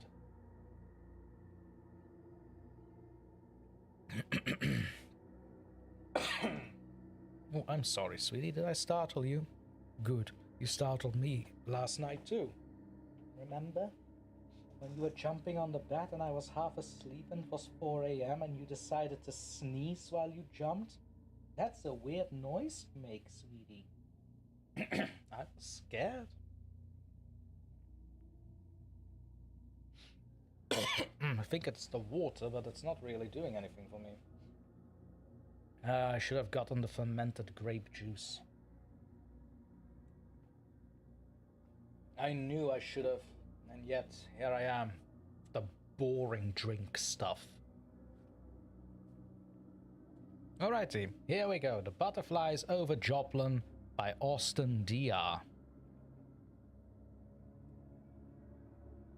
May 22nd, 2011. Started off as any other typical day in Joplin, Missouri. Churches were in service. Students were in the process of graduating. Birds were chirping. Everything was in a state of peace. It was hard to believe that the tranquil city of Joplin would transform into a near war zone with its devastation and collateral damage. I was working at a supermarket on that day. Nothing unusual. Beyond the ire of the occasional customer, things were going well, at least until I received a text message. I took my phone out of my apron pocket and saw it was from my eldest daughter. It was written with a sense of urgency. She claimed that there was a tornado that had touched down not too far away. Earlier in the day, the National Weather Service issued predictions pertaining to the probability of a slight risk of severe storms. Then came the droning of sirens. Dark green clouds were forming in the far west of Joplin. Ah, I was present! Because green is the theme. Livestream title. Ah! Sorry, little shameless self-insert there. It's my live stream. There. Dark green clouds were forming in the far west of Joplin. There was a state of panic in the supermarket, with many of the customers rushing to get their groceries so they could head home. In the rush, several of the store's employees went into the back room to barricade themselves. It was recommended that I go downstairs as well, but I decided to go home. The sky continued to darken as I started to drive. Ugly black clouds rolled into view, unleashing monstrous claps of thunder and lightning.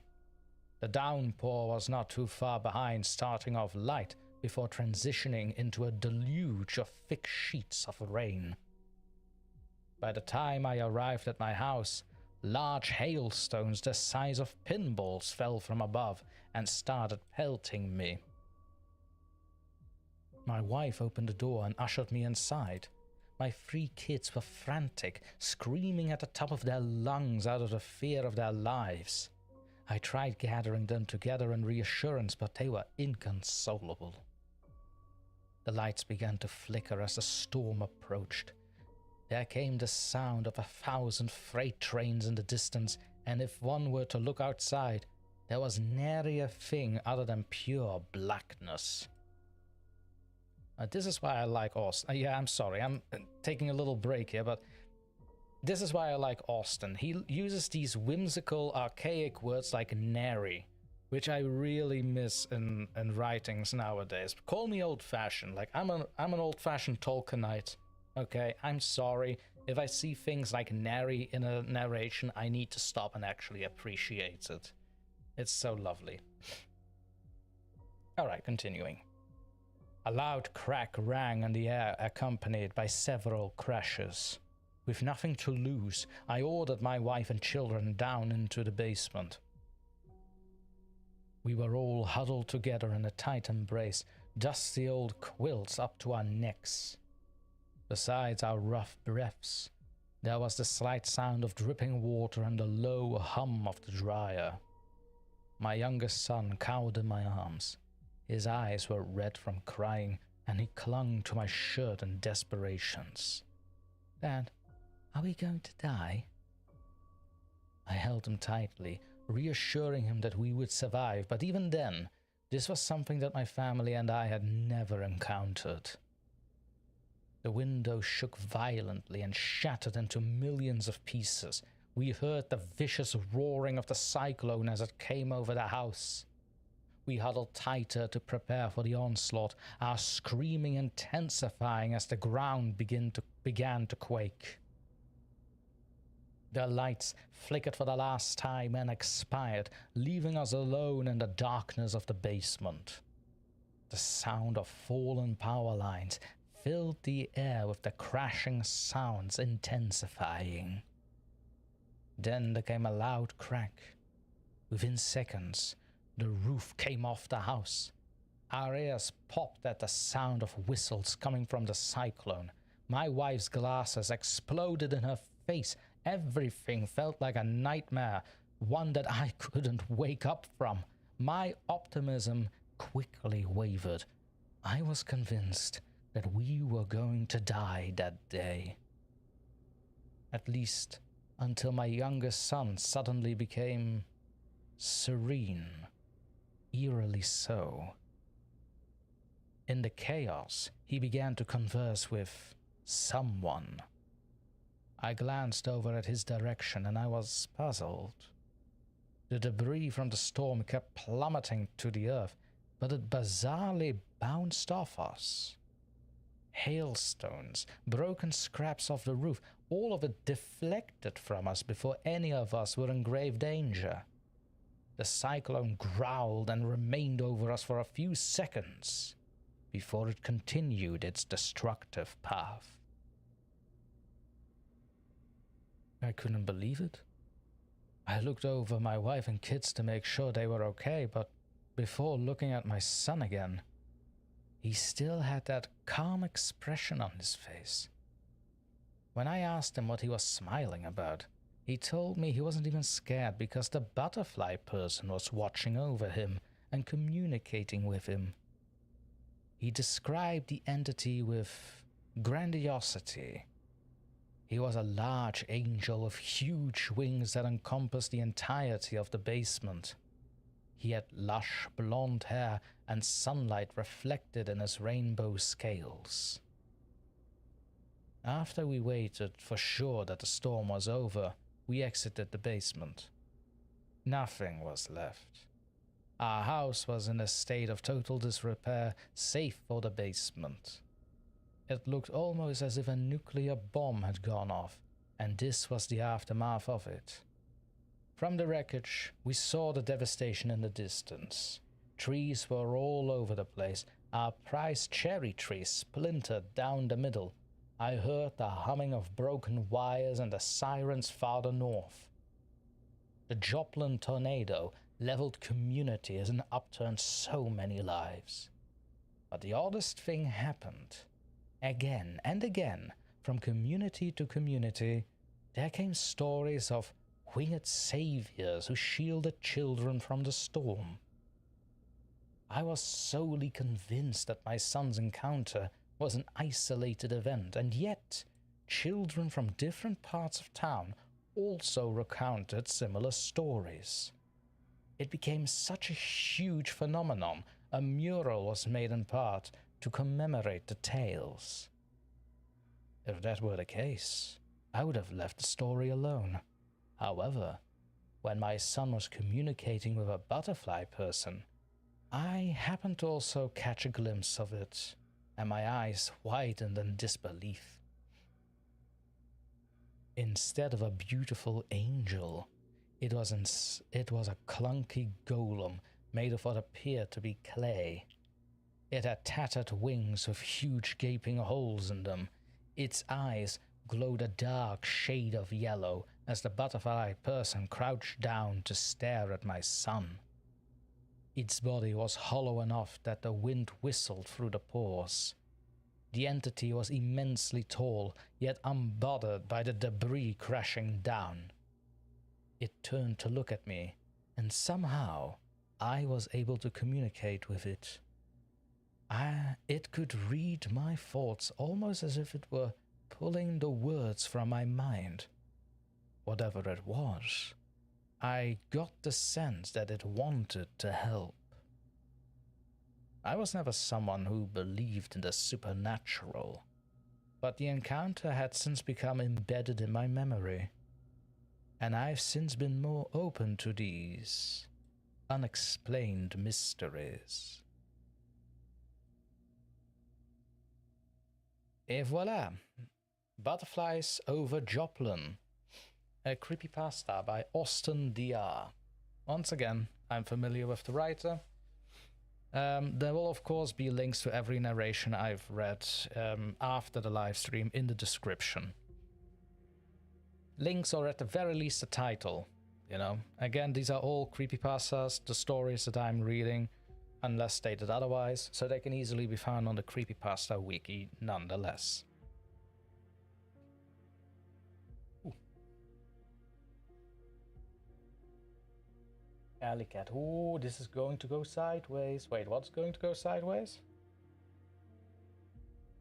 Nice, good reading, says Wicked. Thank you, Wicked. Thank you very much.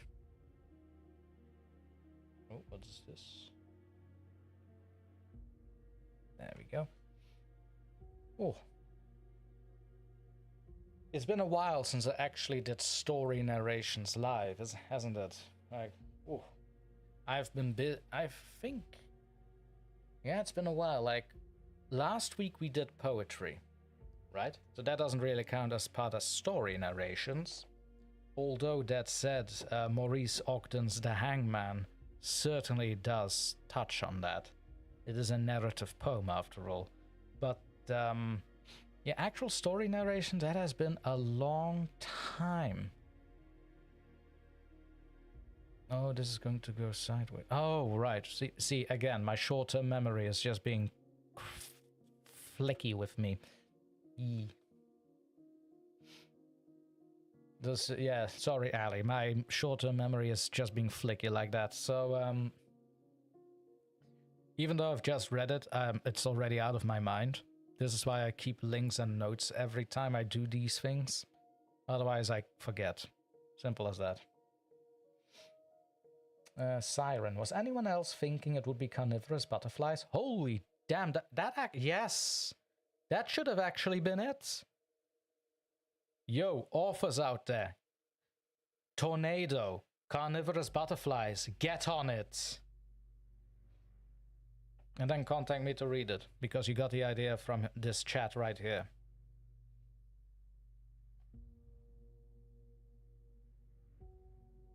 Where was I? What was I about to do? Ah, right. You. Shh. Go away. There you go. So once again, a reminder that the merch store is alive.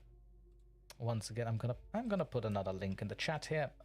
Lilith, please. I'm trying I'm trying to promote my merch store, Lilith. Please, let me do it. Let me, please. Please, Lily. Get half of your body off of my mouse, please. Why do you insist on doing this? Why are you like this? I need my hand. May I, please? She's just laying on my hand, which is also holding my mouse, by the way.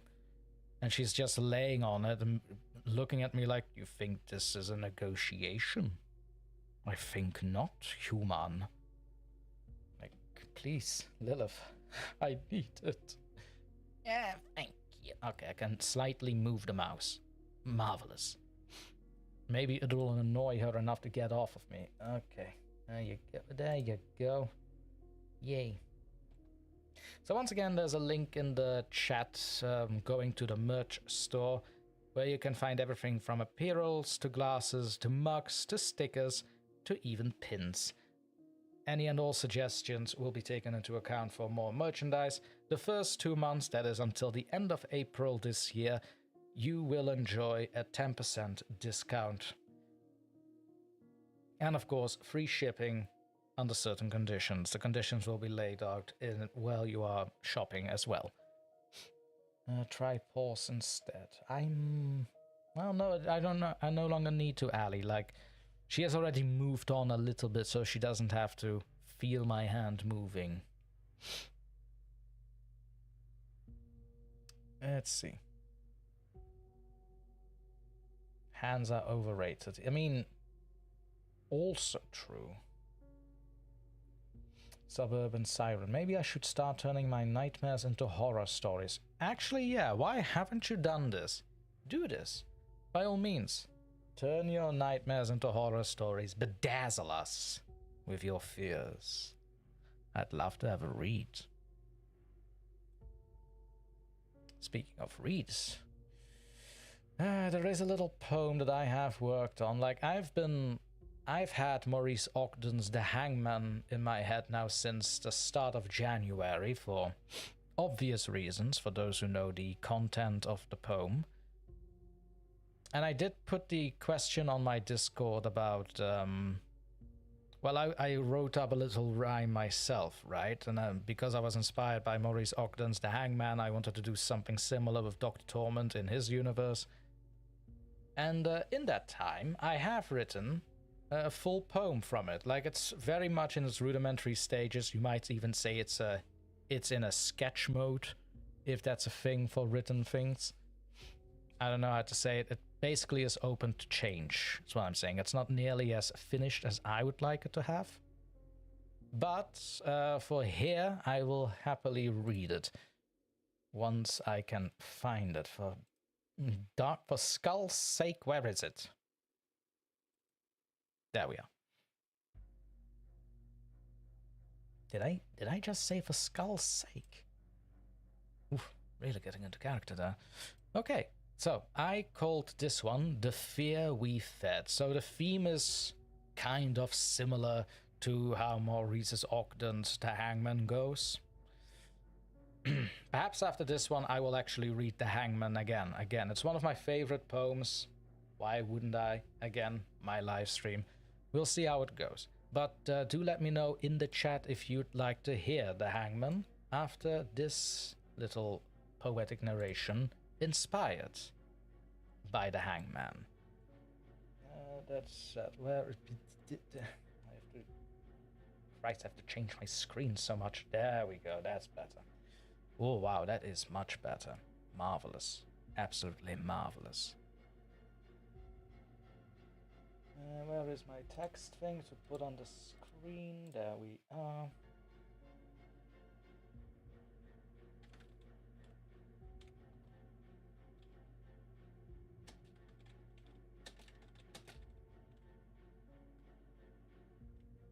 Ah yes, the Fae we fed. Yes, keyboard. For Christ's sake, keyboard, why are the R's so difficult for you? And the N's, why? R and the N. I really have to get a new keyboard already. It's been barely 4 years. I mean, the mouse still works fine. Should I go? We'll see. Nah, it still works. It still works. See how chaotic my mind works. This is a glimpse of the life that is DrTorment. Let's see. Boop. There we go. A first poetic narration by DrTorment. It's been a while.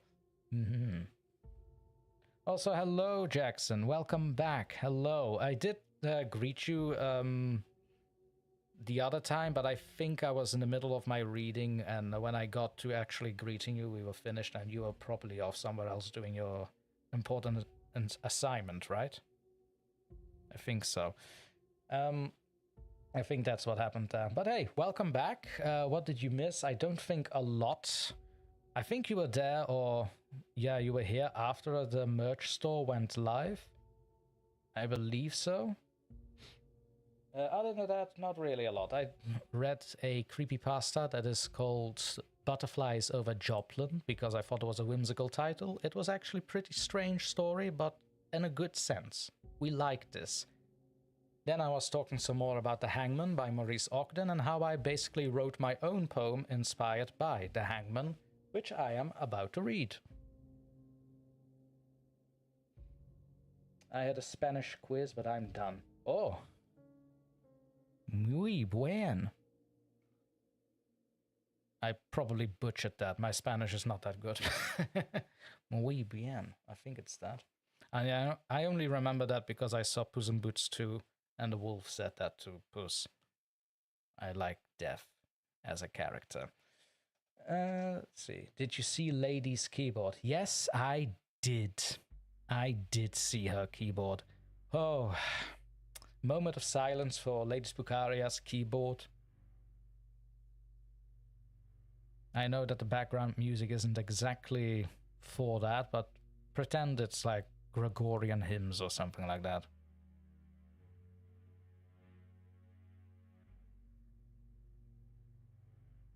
Alright, silent time over. Jack says, it was good. Oh, you mean my pronunciation or your quiz? I hope it's that you were talking about your quiz and that went good. I like to hope so. I'm still learning Spanish myself. Well, that's fine, by all means, man. I mean, I find it highly important that people start learning other languages. If you're just stuck with one language, where's the fun in life? In order to know a story, or at least make a story, you start at the language. Simple as that. Alleycat, how do you rank your compared to her? Sounds like yours is in better. Yeah, mine is in better condition. But also because I maintain it and sometimes I do swap out the keys themselves if they get a little too, well, let's say hard to manage. Yes, I'm gonna use that phrase, hard to manage, when they get a little difficult to press on, shall we say. Then I do change out the keyboards because that is infinitely cheaper than getting a whole new keyboard and mouse, which I don't need because they both work fine. I just need to replace the R and the N this time. Works fine when I use it on Jujul. Alrighty then. So then, where were we? Ah yes. The Fear We Fed, written by yours truly. They said he came at eventide, when lamps were lit and doors were tied, a courteous figure, tall and spare, who asked a room and offered care. No herald rode, no warning bell, no storm announced his soft farewell. To distant roads he'd walked before, he simply stood at someone's door. He bowed his head in measured grace, a pallid calm upon his face, and though his eyes were faintly green, he seemed the least unkindly seen. I seek no tribute, coin, nor throne, I travel not to rule alone, I only ask you let me stay, and keep your lesser fears at bay. The council murmured, weighed, agreed, a watchful guest is good indeed, If peace he brings, then let him dwell. Our town has known unrest too well. So in he came, and none could say what small unease first slipped away, for crimes grew rare and tempers mild, and even night seemed reconciled. A drunkard missing caused no stir, no kin, they said, to speak for her. A thief was gone, a brawler too, the world is cleaner, some men knew. And when a beggar was not found, no searchers combed the wooded ground. They sat more soundly, bolts drawn tight, content with order, bought by night. He never threatened, never cried, no blade was shown, no blood descried. He only listened when they spoke of private fears they dared not evoke. To one he whispered calm and slow, the neighbor harbors secret woe. Best keep your distant, bar your gate. Some dangers ripen if you wait. To one he said, your friend may fall, I hear unrest within his call. And dust suspicion gently sown took root in hearts not yet his own. Each man believed himself secure if he remained observant, pure. Yet each small silence, each excuse gave quiet permission to abuse. He walked at dusk beside the street, and none would rise his path to meet. For though they feared, they reasoned still that others bore the greater ill. The baker thought, I must provide. If I protest, my children slide. The priest declared, I counsel prayer. I cannot challenge what I fear. The guard convinced his oath was kept, so long as nightly rounds he swept. The mayor signed decrees with care, and told himself the acts were fair. One morning bells were left unrung, the sexton gone, no notice hung. They glanced and quickly looked away, and found much else to fill the day. By now his shadow seemed to blend with every alley, every friend. Not seen yet felt in pause and breath, in every cautious word of depth. He asked no loyalty aloud, yet deference guarded like a shroud. They chose compliance bit by bit, and called it peace, and settled it. At last I stood outside his room, aware of what had sealed our doom. No crowd remained to stand beside, each soul had turned, each neighbor hide. I said, why take us one by one? What victory have you truly won? He answered not with rage or threat, but with patience colder yet. I claim no souls that are not mine. I build no cage, design no shrine. I offer only what you start, the smaller tyrant in the heart. For fear seeks comfort, not the right, it trades the stranger for the night. You fed me well with each excuse, with every tolerated abuse.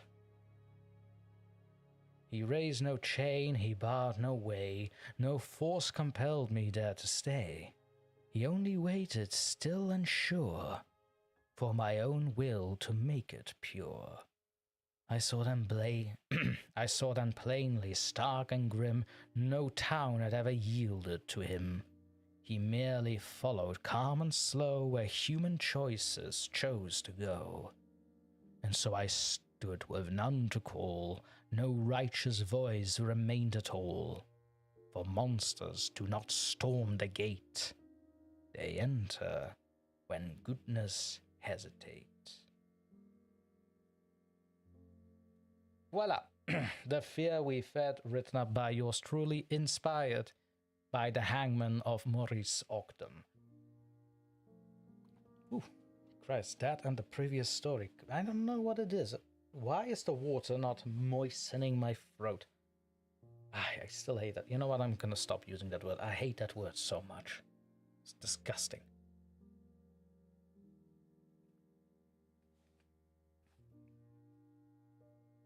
Ooh. Oh, that's better.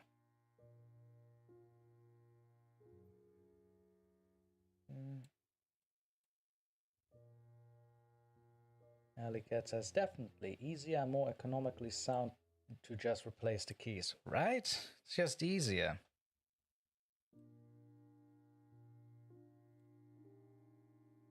There we go.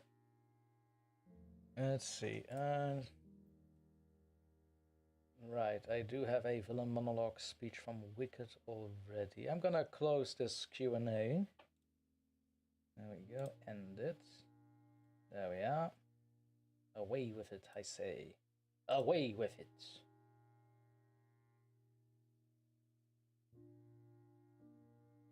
Alicat, my husband hates that word as well. Your husband is absolutely right. Let me tell you that. Your husband is absolutely right, Ali. That's it. Now I'm in the mood to read the Hangman again, so I'm just gonna do that. And like I said, I've already did the Hangman in the previous stream, but like I said, since January, that poem just stuck in my head. And I think it's a very important poem still to recite and spread in these, let's say, unpredictable times, where history is kind of repeating itself from where I'm sitting. Maybe soothe would be a better word. Yes, why did the water not soothe in my throat? You know what, it might be the inclusion of the word throat. It still doesn't sound well to me, but you know what, it's fine. It's fine. There we go. Alrighty, then without further ado, this is not going to be the last one, is it? We'll see. If I have still time, I might quickly move in another poem.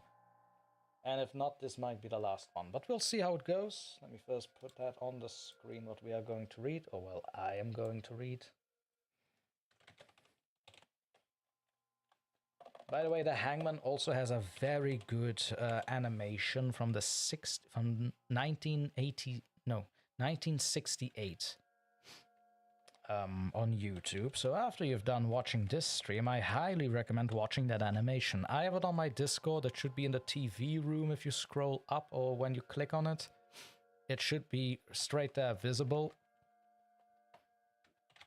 But there we go. If you preferred me saying the words, well, just stick around.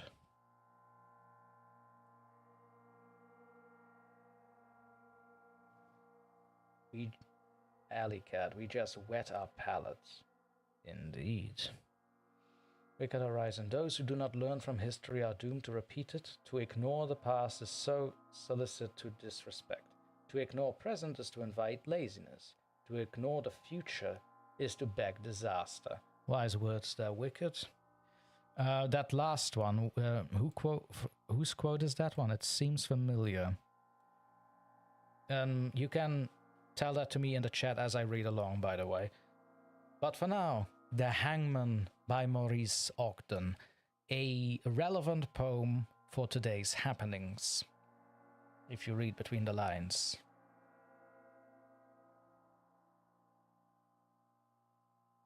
Into our town the hangman came, smelling of gold and blood and flame. He paced our bricks with a diffident air, and built his frame on the courthouse square. The scaffold stood by the courthouse side, only as wide as the door was wide, a frame as tall or little more than the capping sill of the courthouse door.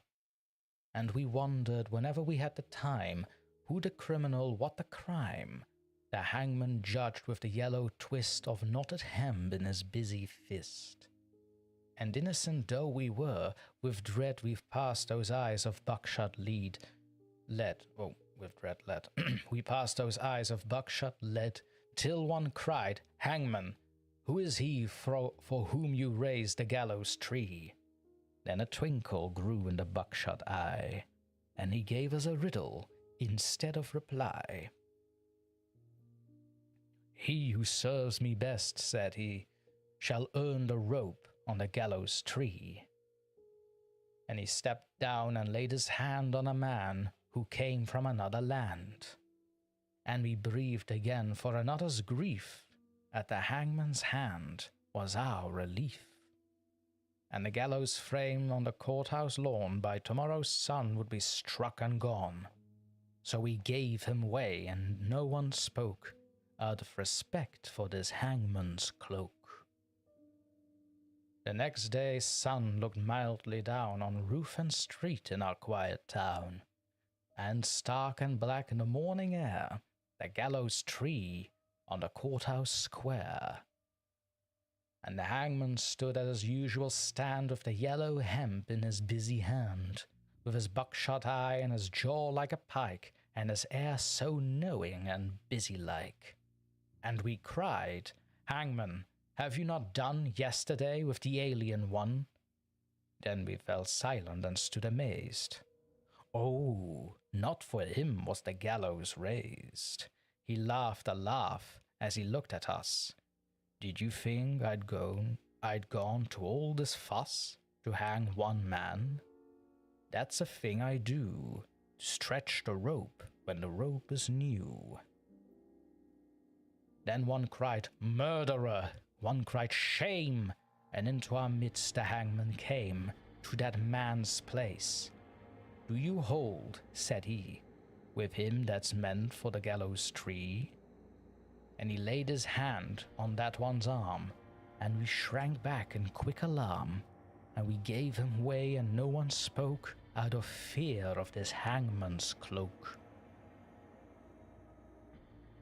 That night we saw with dread surprise the hangman's scaffold had grown in size.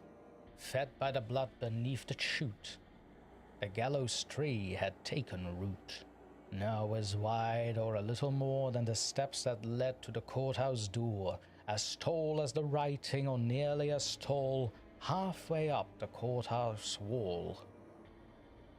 The third he took, and we all heard tell, was an usherer and infidel. "And what," said the hangman, "have you to do with the gallows bound, and he a Jew?" And we cried out, "Is this the one he who has served you well and faithfully?" The hangman smiled. "It's a clever scheme to try the strength of the gallows beam." The fourth man's dark, accusing song had scratched out comfort hard and long. And, what concern, he gave us back, "Have you for the doomed and black?" The fifth, the sixth, and we cried again, "Hangman, hangman, is this the man?" "It's a trick," he said, "that we hangmen know for easing the trap when the trap springs slow."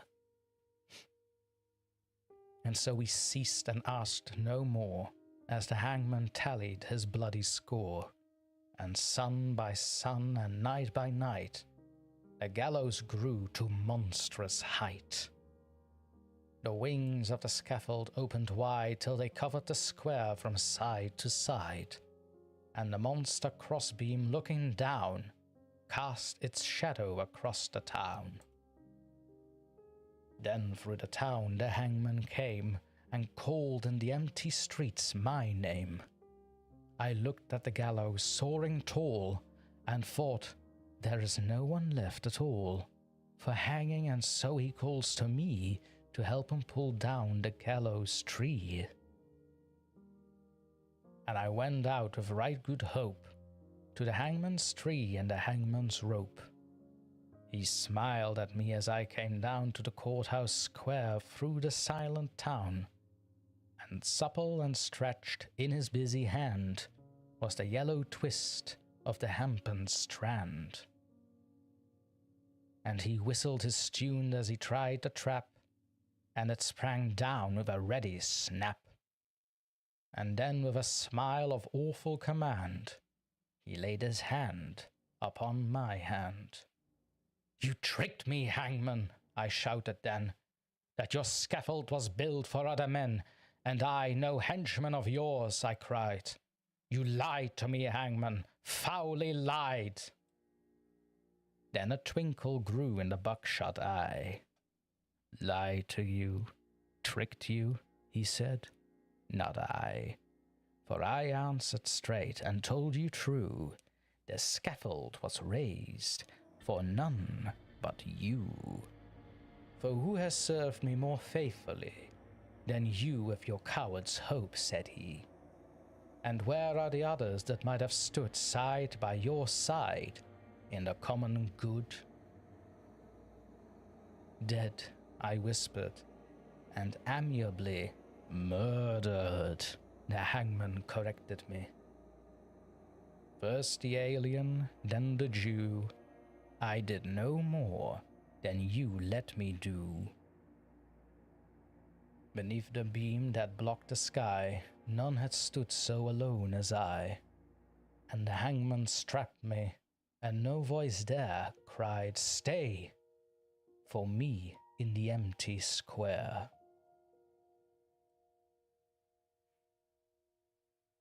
Et voila, The Hangman by Maurice Ogden. Like I said, a relevant piece of poetry that I strongly believe should be more shared nowadays in relevancy. Wicked with the quote. It's from a book called The Fifth Sorceress by Robert Newcomb. Not familiar with that one, but I'm certainly going to look it up after the live stream. Let me just copy paste this. I think the first time I read it in the previous live stream, it actually went a little better. But again, it must be because I'm overexerting myself a little bit with that very long story we had after the first break, after the announcement with the merch store.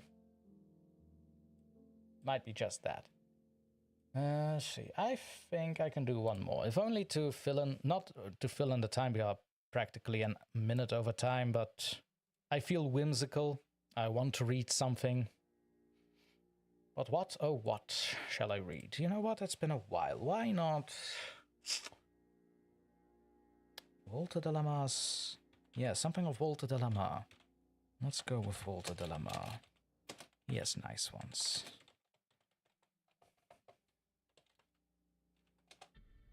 I like classical poetry, if people haven't noticed already. By all means, I will take in suggestions. In the Discord, I do have a narration suggestion channel. By all means, have a look over there.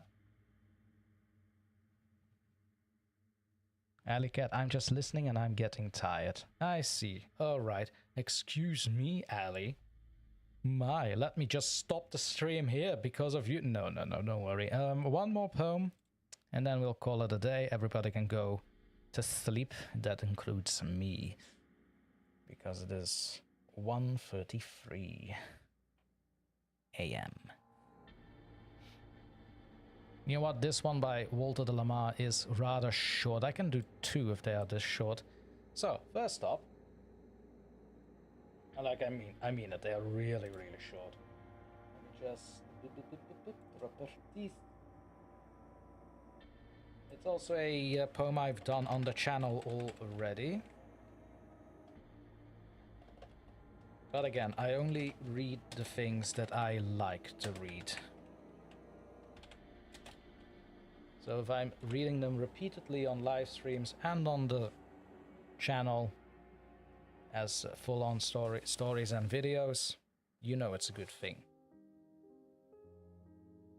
It's a little bigger, there we go. Last look at the chat. Boop. Wicked Horizon. I might have a short thing I can send you. Yeah, sure, send it over. I'll see how long it is and I'll let you know. But for now, Haunted by Walter de la Mare. From out the wood I watched them shine, the windows of the haunted house, now ruddy as enchanted wine, now dim as flittermouse. There went a thin voice piping airs along the grey and crooked walks, a garden of thistledown and tares, bright leaves and giant stalks. The twilight rain shone at its gates, where long-leaved grass and shadow grew, and black in silence to her mates a voiceless raven flew. Lichen and moss the lone stones greened, green paths led slightly to its door, keen from her hair the spider leaned, and dusk to darkness wore. Amidst the sedge a whisper ran, the west shut down a heavy eye, and like glass tapers few and wan, the watch-stars kindled in the sky. Like I said, very short, that's about it. There's about 5 stanzas there, so again, it's short, but I like it a lot.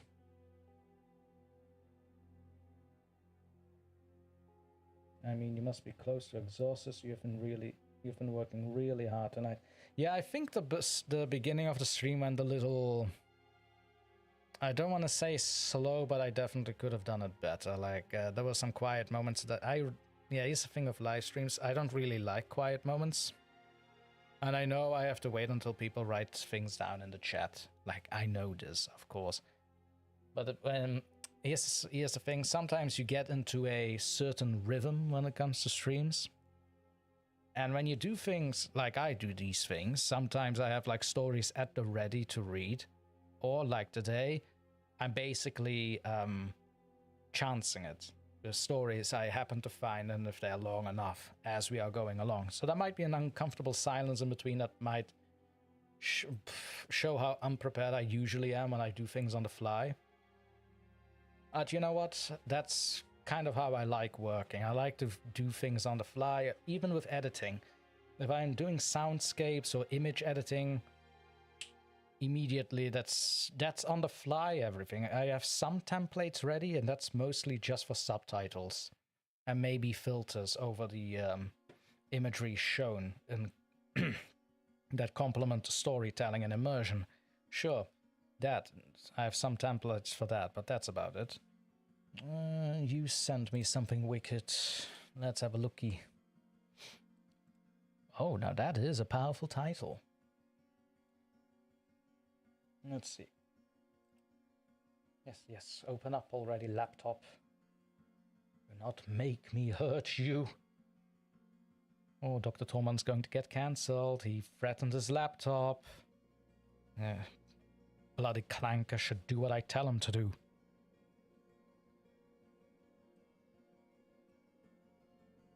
Right. Okay, I see there's something lost in translation. So again, Wicked, I was doing like small little poetry things to end the stream with. Not saying that this is a lot.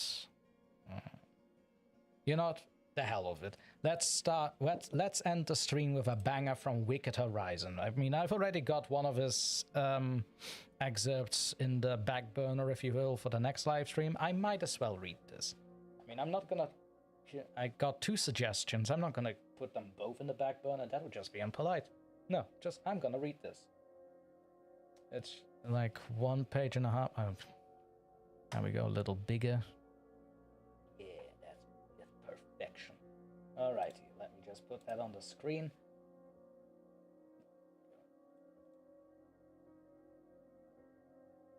Title. Ooh, too many capitals.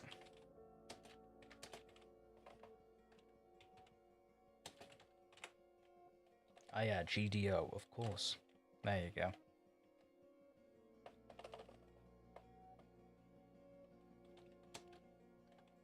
So I'm gonna put in Wicked Horizon as the title, or do you prefer something else for the credits, Wicked? Or is this fine?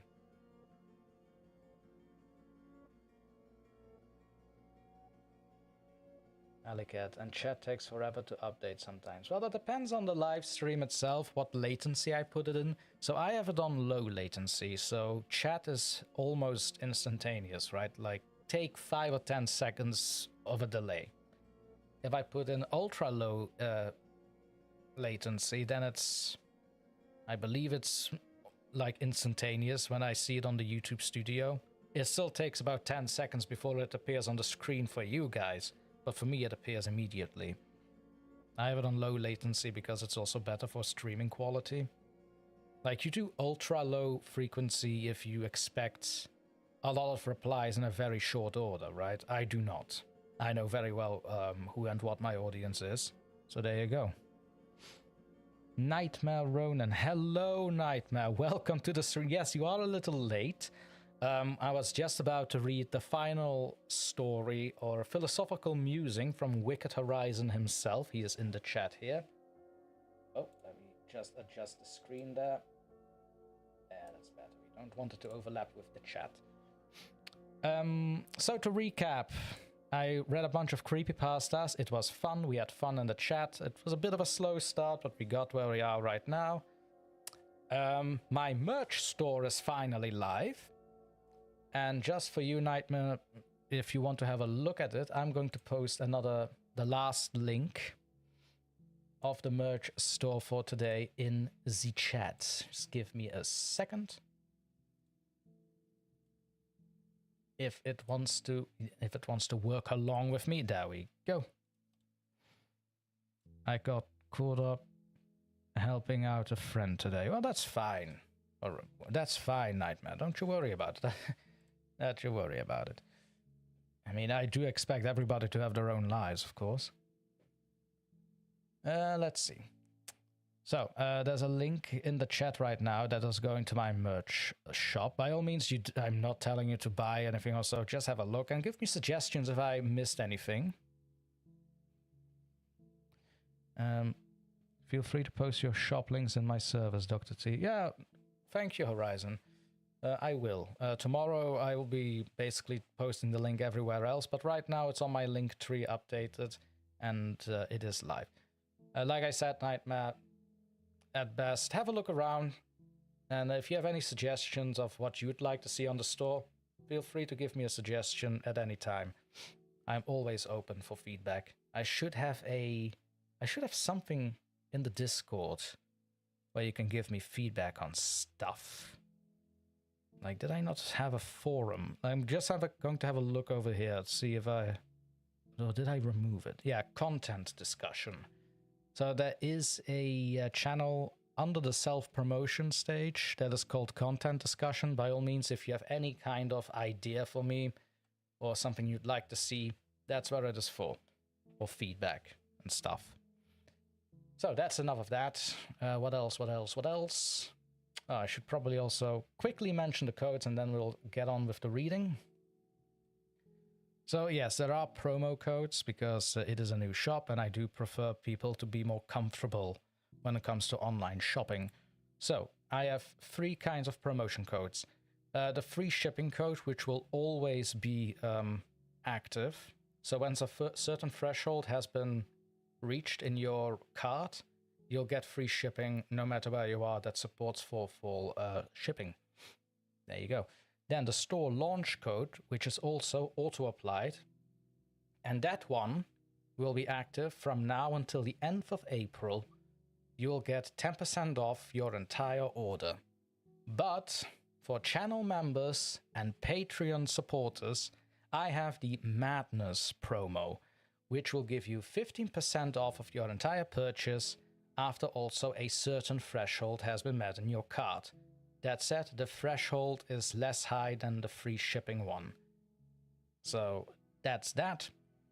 I will be sharing the Madness promo code on the Discord and the Patreon and Chambers, what the hell?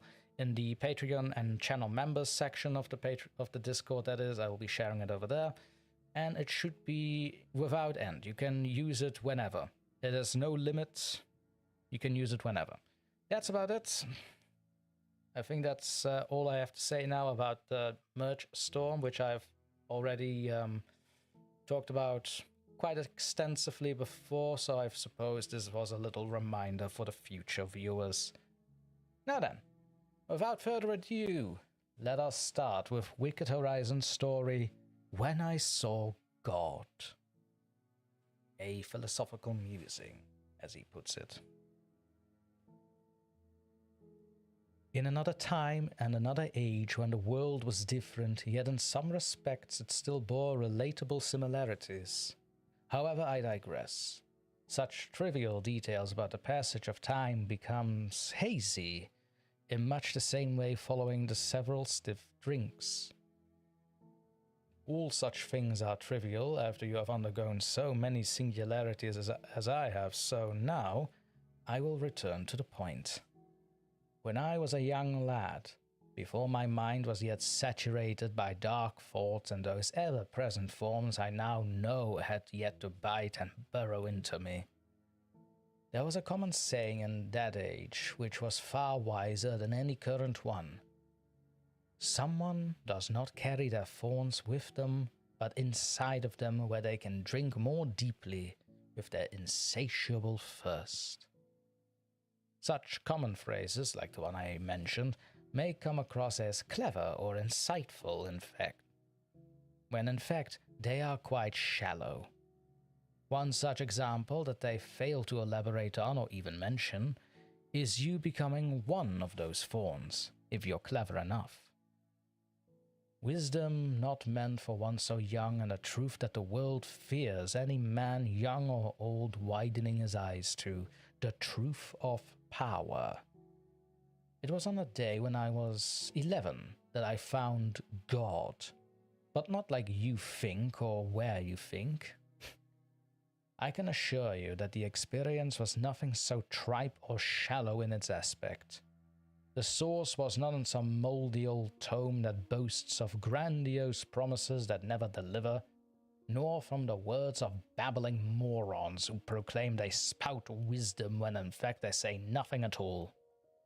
A clever ruse to the masses who clamor for direction because they don't have the insight to discover or invent their own. No, that is not where I saw or found any God, nor was it in some gouty house of worship that builds walls high up and hoards treasures while people die starving or homeless in unseen places alone in the night. No, none of that. Such arrogant and insincere pretense always curdled my blood and reminded me more of a malignant cancer parading itself in the disguise of a cure, preying on gullible imbeciles. Here is some context. I was never one who took kindly to another trying to lay a hand on me, especially if not invited to do so. Few of any age seldom ever made the mistake more than once. If they were foolish enough to make such an error more than once, then I counted them as not worthy of the offending appendage. Any infraction beyond that and the light in question might be forfeit. All exemptions on the matter were nothing more than a mere graciousness and depended on my mood. That special moment of true enlightenment that I had mentioned before, I saw in the eyes of another, but again not in a manner you might be inclined to first consider. It was not love, it was fear, and it was perfection. I must thank the overly ambitious hand of that dullard who is ironically one of those fake god salesmen, not to mention the short stairwell nearby. When the rough hand of the fool touched my shoulder, the brazen contact ignited a rage from within. It was a savage rage, like a star gone nova, and so those deep thorns burst forth from the seed inside me like plants do at the dawn of spring, fueled by my anger.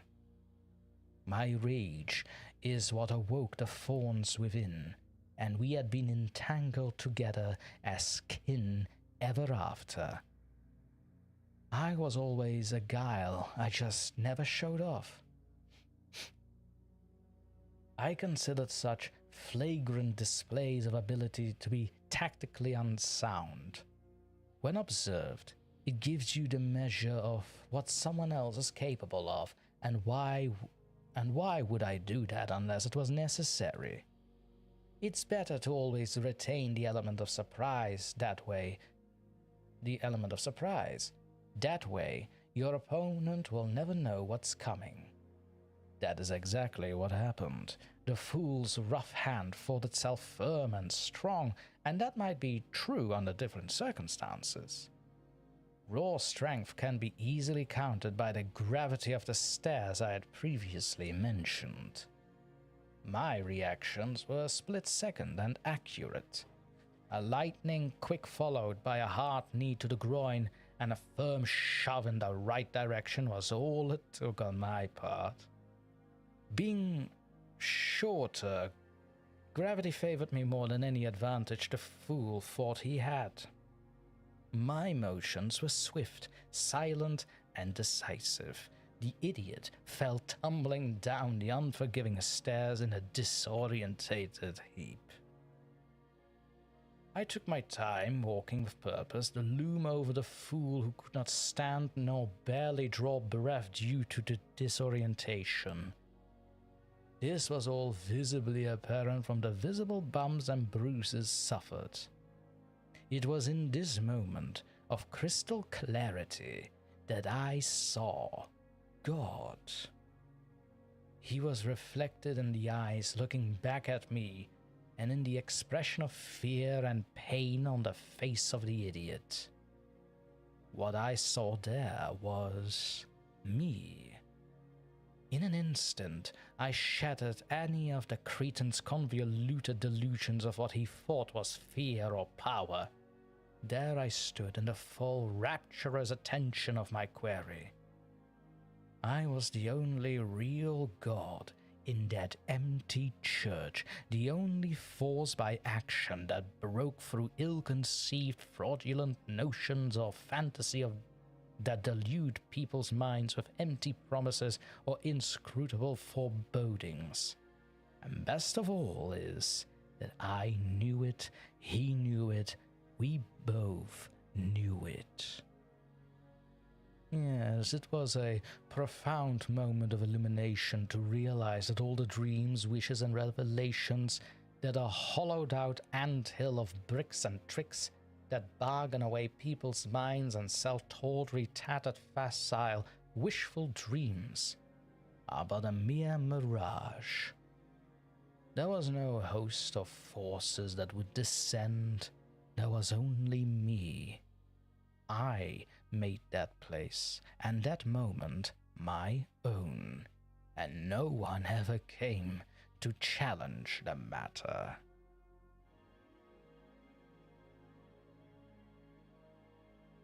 And here we go.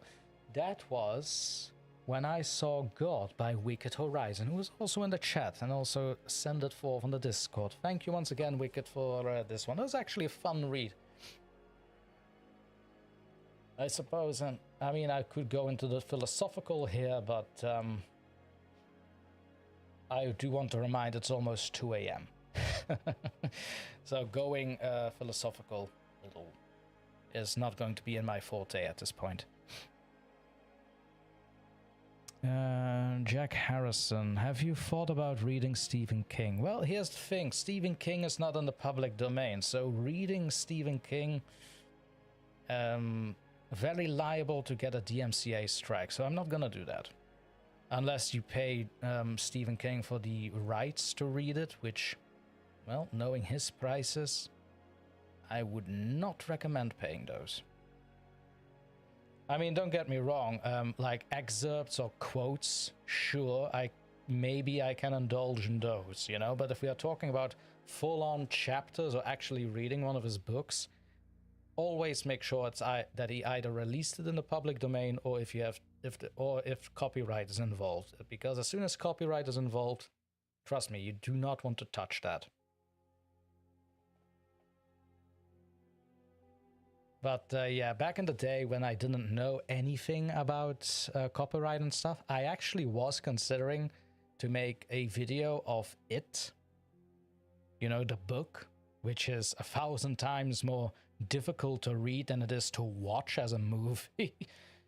I think I got into this mindset because I was doing Dracula at the time. I was like, oh, okay, I'm making scripts for this big project. I can do another one. But then I had to go into the technicalities of narrating the voiceovers of other people, you know, doing the spoken lines and stuff. The soundscapes, the soundtracks, the cleaning of the audio, all that work, and I'm just a one-person channel, right? So as soon as I saw that happening with Dracula, I thought to myself, maybe not do the bigger books like this, you know, or, you know, back to back, because that'll give me a burnout. Dracula chapter 1 and 2 effectively gave me a burnout last year. I'm still kind of reeling from it, but also because of my abysmal time schedule, which is not reliant on the day. Alicat, need more booze to be philosophical at 1 a.m. Yes. Yes.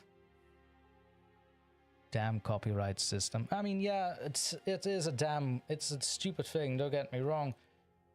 In a perfect world, I could just mail Stephen King and be like, hey, is it alright if I would narrate one of your works on my channel? And he would just say yes. I mean, technically that's all you need, really. But that's never gonna happen, because he's a busy man, and I doubt he reads mails from an insignificant little YouTuber such as I. Alicat, yeah, don't burn out, that's no good at all. Yeah, no, solid advice there, Ali, solid advice. Do not burn out. I do not intend to. That said, speaking of burnout, I'm not gonna end the stream just yet. I'm gonna do one more reading. It's gonna be a poetic reading. In fact, why don't you guys, if you have a poem in mind, why don't you give me an idea? Go ahead, give me a suggestion. Be active in the chat, damn it! I'm sorry, that was the inner demon in me getting out. What I mean to say is, get active in the chat, damn it. But see, I said this with my calm, doctory voice. Alicat, yeah, lawyers get involved and everything gets complicated. Yeah, that's why you don't want to mess with copyright, basically. To make things simple, Jack, when it comes to copyright stuff, if the work is older than, say, 95 years or 90 years, you should be able to read it, because then the copyright expires and it goes into the public domain, but it always helps to double check. Because I love Lovecraft, for example, I want to do more of his stories, but the fact is that some of his poems and stories are in the public domain, which is good, but there's also a portion of his stories and poems that are still copyright protected, because it has not expired yet. And if I did one of those, I would get a strike on my channel. I did have a DMCA strike on the channel once. It was from a story I read on Reddit. It was back in the day, like my first year of doing horror narrations, right? I didn't know how the hell it worked. I thought everybody was just picking a story they liked and just started reading stuff, right? My mistake. I learned from that, because the author sent me that DMCA strike because I didn't have the permission for it. Stupid DrTorment back in the day. I did explain to the author, like, look, I'm fairly new at this. I completely understand if you want to keep the strike up. I will remove the video. You're absolutely right. I'm in the wrong. And so I did remove the video. And he was kind enough to understand the situation, that I was rather new. I didn't know how it all worked. And he also removed the DMCA strike. I'm still grateful to the guy to this day. Not that we have much spoken since that day, but we do speak on occasion still. I have not really narrated any of his stories because he is a legit author now, so all of his stuff is copyright protected. I could get permission, don't get me wrong, I could, but just out of respect at this point, I'm not gonna bother him with it. Let's see, Alicat. Nightmare Roland stories. 90 years, I'll be dead by then. I mean, yeah. Yeah. Me too. Wicked Horizon. It's the poem that King based off the Dark Tower series on. Childe Roland. Oh, right. Actually, I know this one. It's been a while since I read it. Let me have a look. Wicked. Let's see. Oh, hello, Dreadful. Oh, Dreadful Raven. Hello, welcome to the stream. Welcome. I was just about to read the last poem of the stream. Welcome. So, Dreadful Raven is. Dreadful Raven didn't get a notification. Oh, I'm so sorry. I should have sent you a message. I should have sent you a message. I was about to start. I stupidly thought notifications were on. No need to apologize, Raven. No need to apologize. I should have sent you a text on Root or on Discord myself, saying like, "Hey, I'm about to begin" and stuff. I should have been more thoughtful of that. I was a little. My head is a bit of a cluster fudge. Yeah, I'm gonna go with cluster fudge. My head was a bit of a cluster fudge today, so don't worry. The only big thing you've missed is the announcement that my merch store is now live.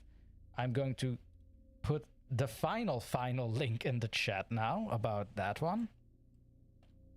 Where are you, you store? I was thinking of a cuss word. There we go. So this is my store. I'm gonna keep it short. There's a apparel there, there are mugs there, there is a tumbler glass there, stickers and pins and notebooks, because yay, notebooks. Then I have 3 promotions on. One is specifically for channel members and Patreon supporters, and 2 others are for everybody that comes in. So there's free shipping after a certain threshold at the cart has been reached. I'm gonna keep that on forever, because I don't see the point of limiting that to a timetable. However, what is on the timetable is the store launch promo, because the store has launched, and up until the end of April, what is auto-applied is a 10% discount for everyone up until then.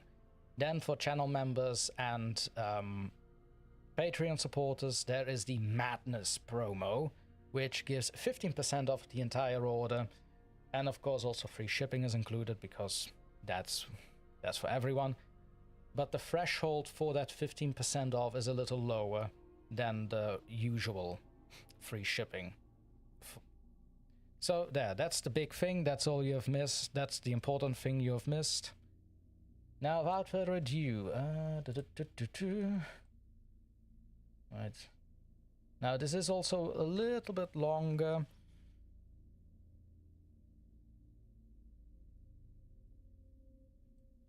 I'm just going to do this. Yes, okay, I just had a quick look actually at Wicked. So this is copyright. This is in public domain, I mean. So this is in public domain, that should be fine. Because yeah, that's from Robert Browning, isn't it? Yeah. 1859, there you go. See, so that should be fine. Okie dokie, let me just put that on the screen.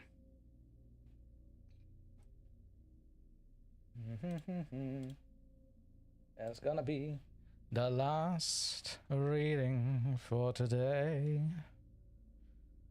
Yada-da-ya. And then we have to say goodbye. I don't know, I wanted something to rhyme. I'm in a poetry mood, shut up. Oop.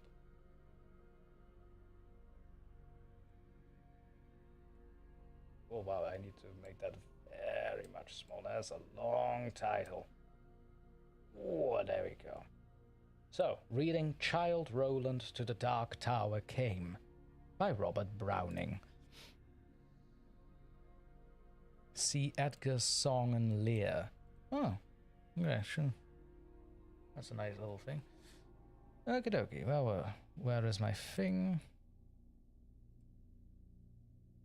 Yes, computer, I'd love to have my thing up. There we go. Okay, here we go. Childe Roland to the Dark Tower Came.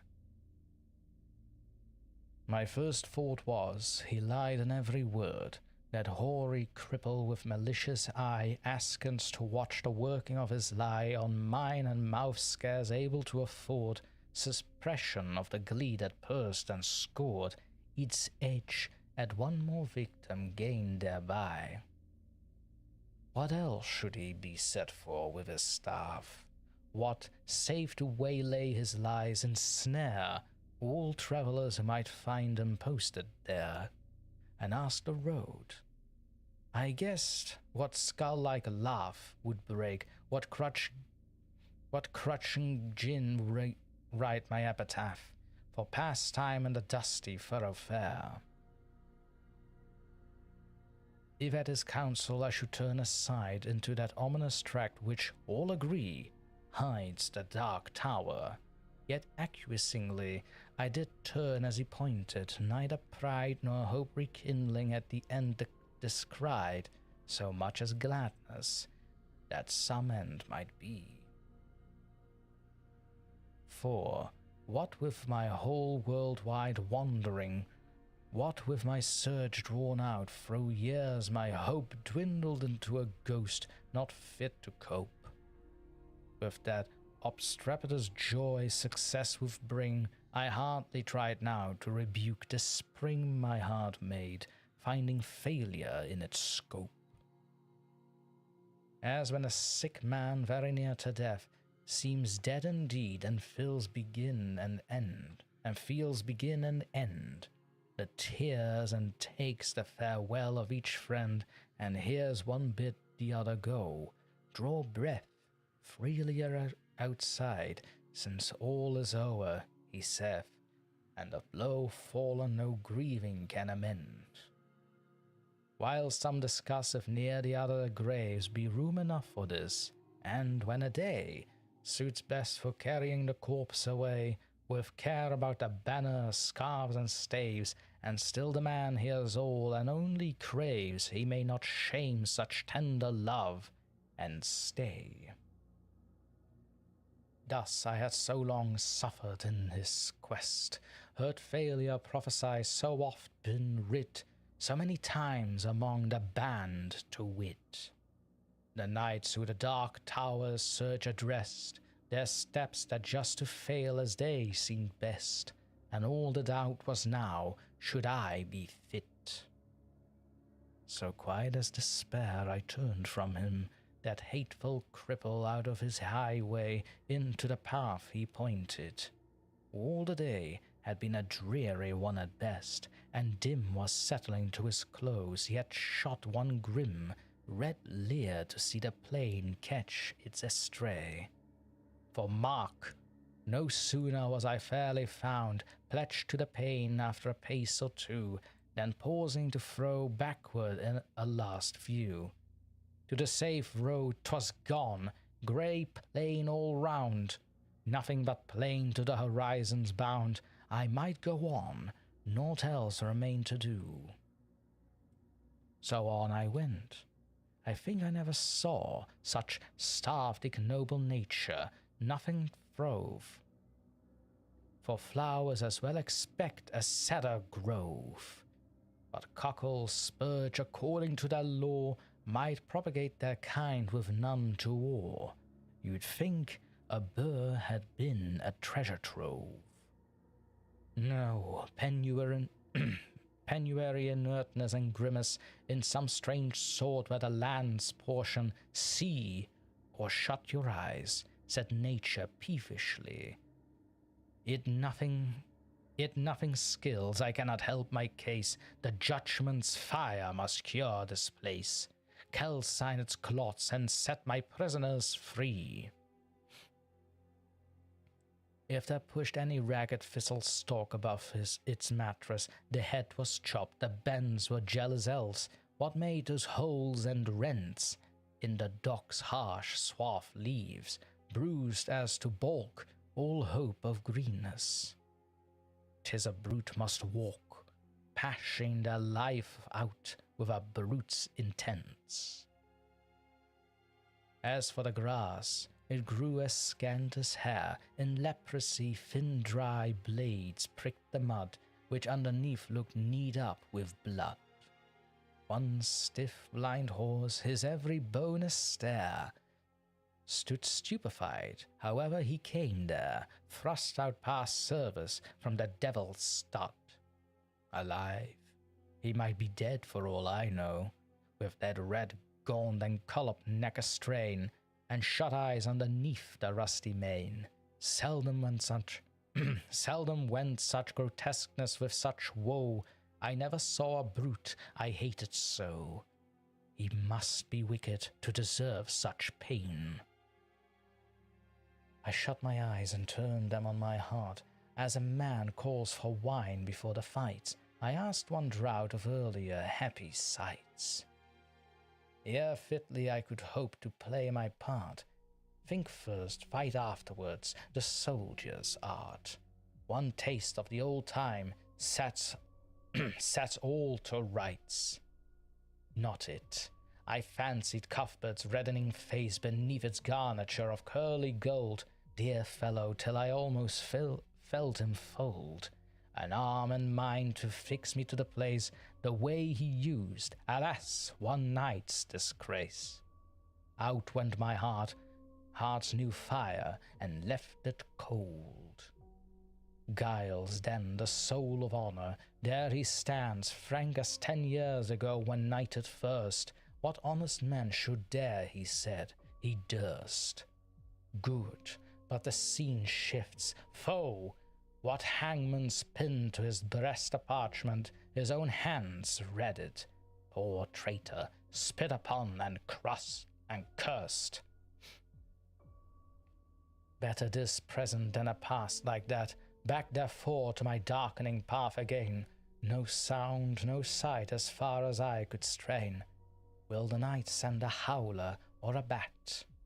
I asked, when something on the dismal flat came to arrest my thoughts and change their train. A sudden little river crossed my path, as unexpected as a serpent comes. No sluggish tide congenial to the glooms. This, as it frothed by, might have been a bath for the fiend's glowing hoof, to see the wrath of its black eddy bespaked with flakes and spumes. So petty, yet so spiteful all along. Low scrubby alders kneeled down over it. Drenched willows flung them headlong in a fit of mute despair, a sewer slide throng. If I said a weird word like sewer slide, I'm going to let your brain do the thinking why I did that. Thank you, YouTube. The river which had done them all the wrong, whatever that was, rolled by, deterred no whit. Which while I forded, good saints, how I feared to set my foot upon a dead man's cheek.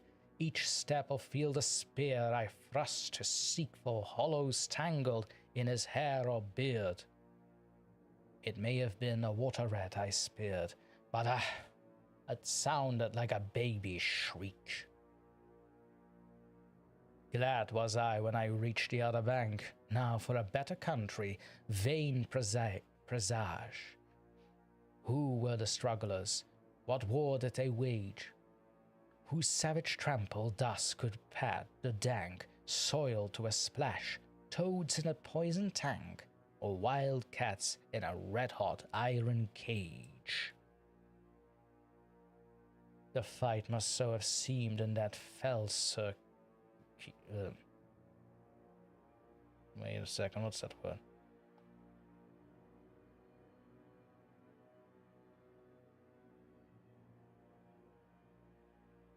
Okay, gonna.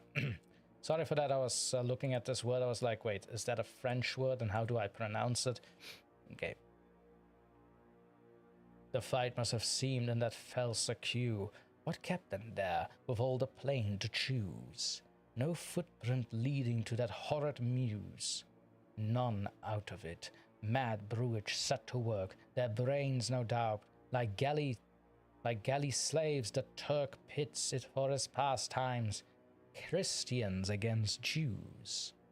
That I can't say, but the suicide one, well, never mind. And more than that, a furlong on, why there?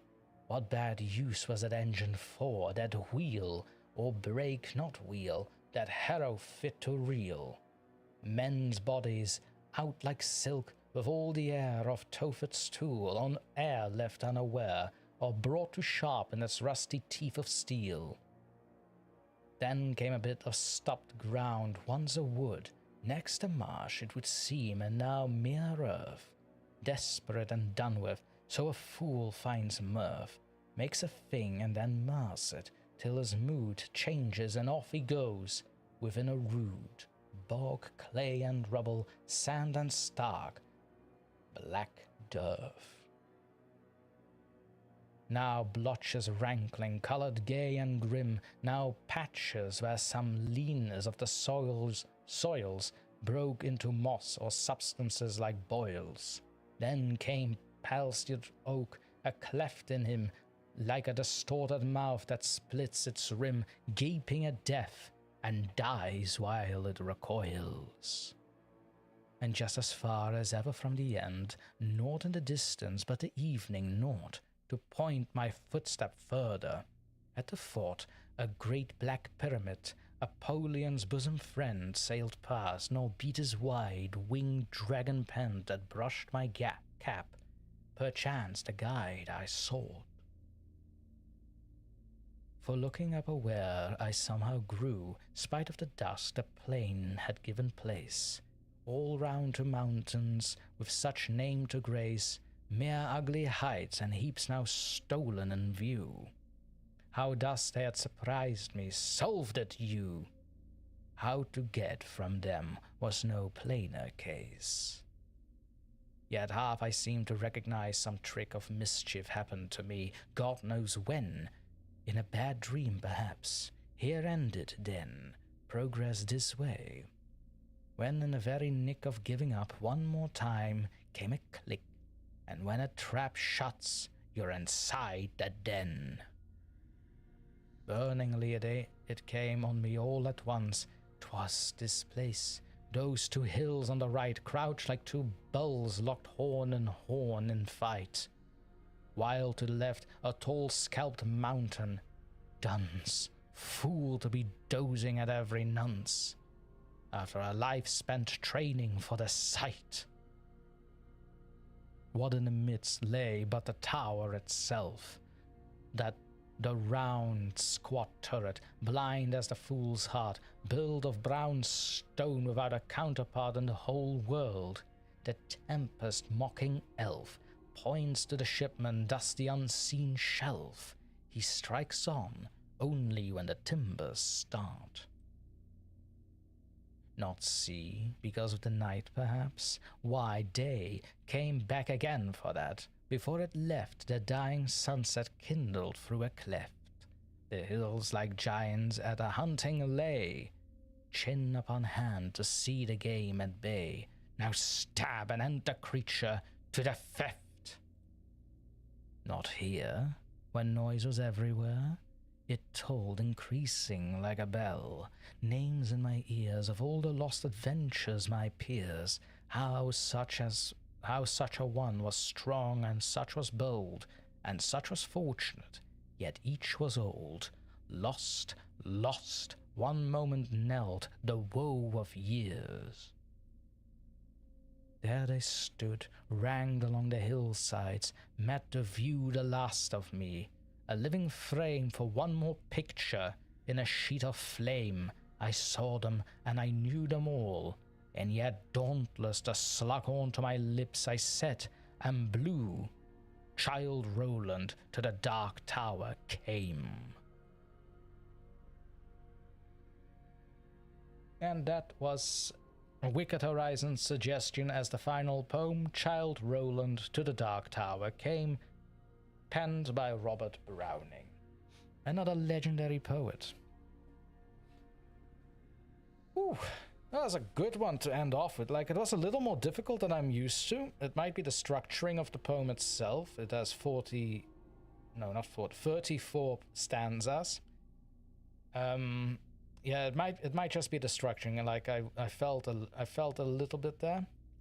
And yes, Wicked, I definitely enjoyed it. I really, really like this one. Kind of makes me want to, kind of make me think of Stephen King and The Dark Tower.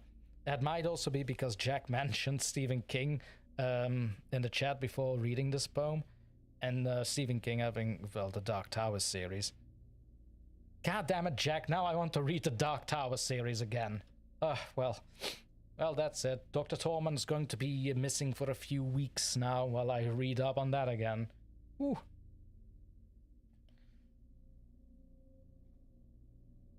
I'm actually looking forward to reading that again. My god, it's been such a long time ago.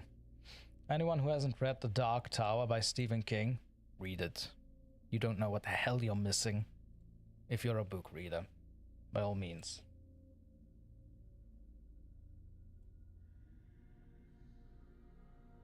I made it very riveting, according to Alley Cat. Thank you. Also, Nightmare, thank you for the applause. Wow.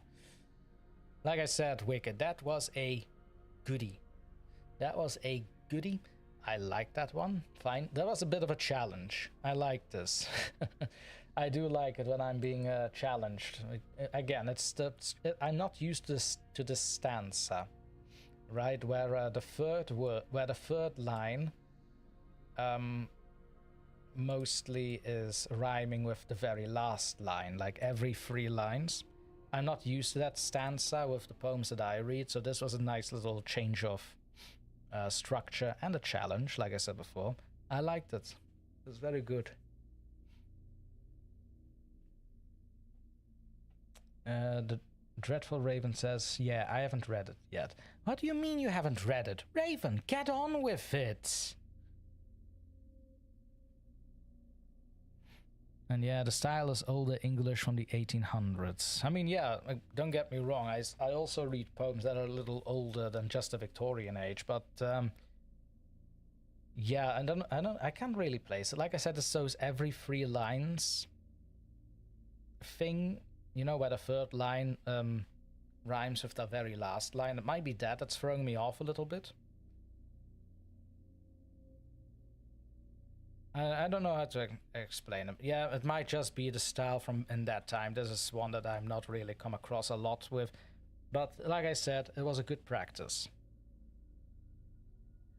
Okie dokie, then with that we have reached the end of the live stream, I believe. So, to recap. I've read a bunch of creepypastas. We ended the last bit of the stream with a few poems. And the merch store is live. So if you want DrTorment in your house, use the links in the chat. I will be very sure to also put it in the pinned comment below. And with that said, ladies and gentlemen, I don't know what else to add. I think that's about it. So, I thank you for being here with me today on this lovely, lovely day of Valentine's, a day of all hearts, if you will.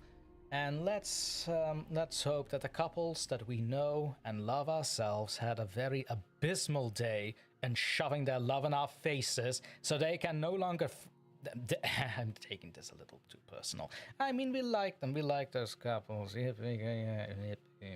Anyways, once again, thank you everyone for attending me, for attending the stream. And by all means, have a look at the merch store. And if you have any feedback on what you'd like to see on the merch store later on, by all means, hit me up on Discord. Give me a suggestion. Always happy to see them. Then, what else to say? Next live stream will be Saturday once again.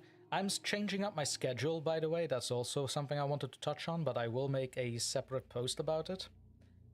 So I'm going to change my schedule a little bit. So Wednesdays exclusively is reserved for shorts and videos.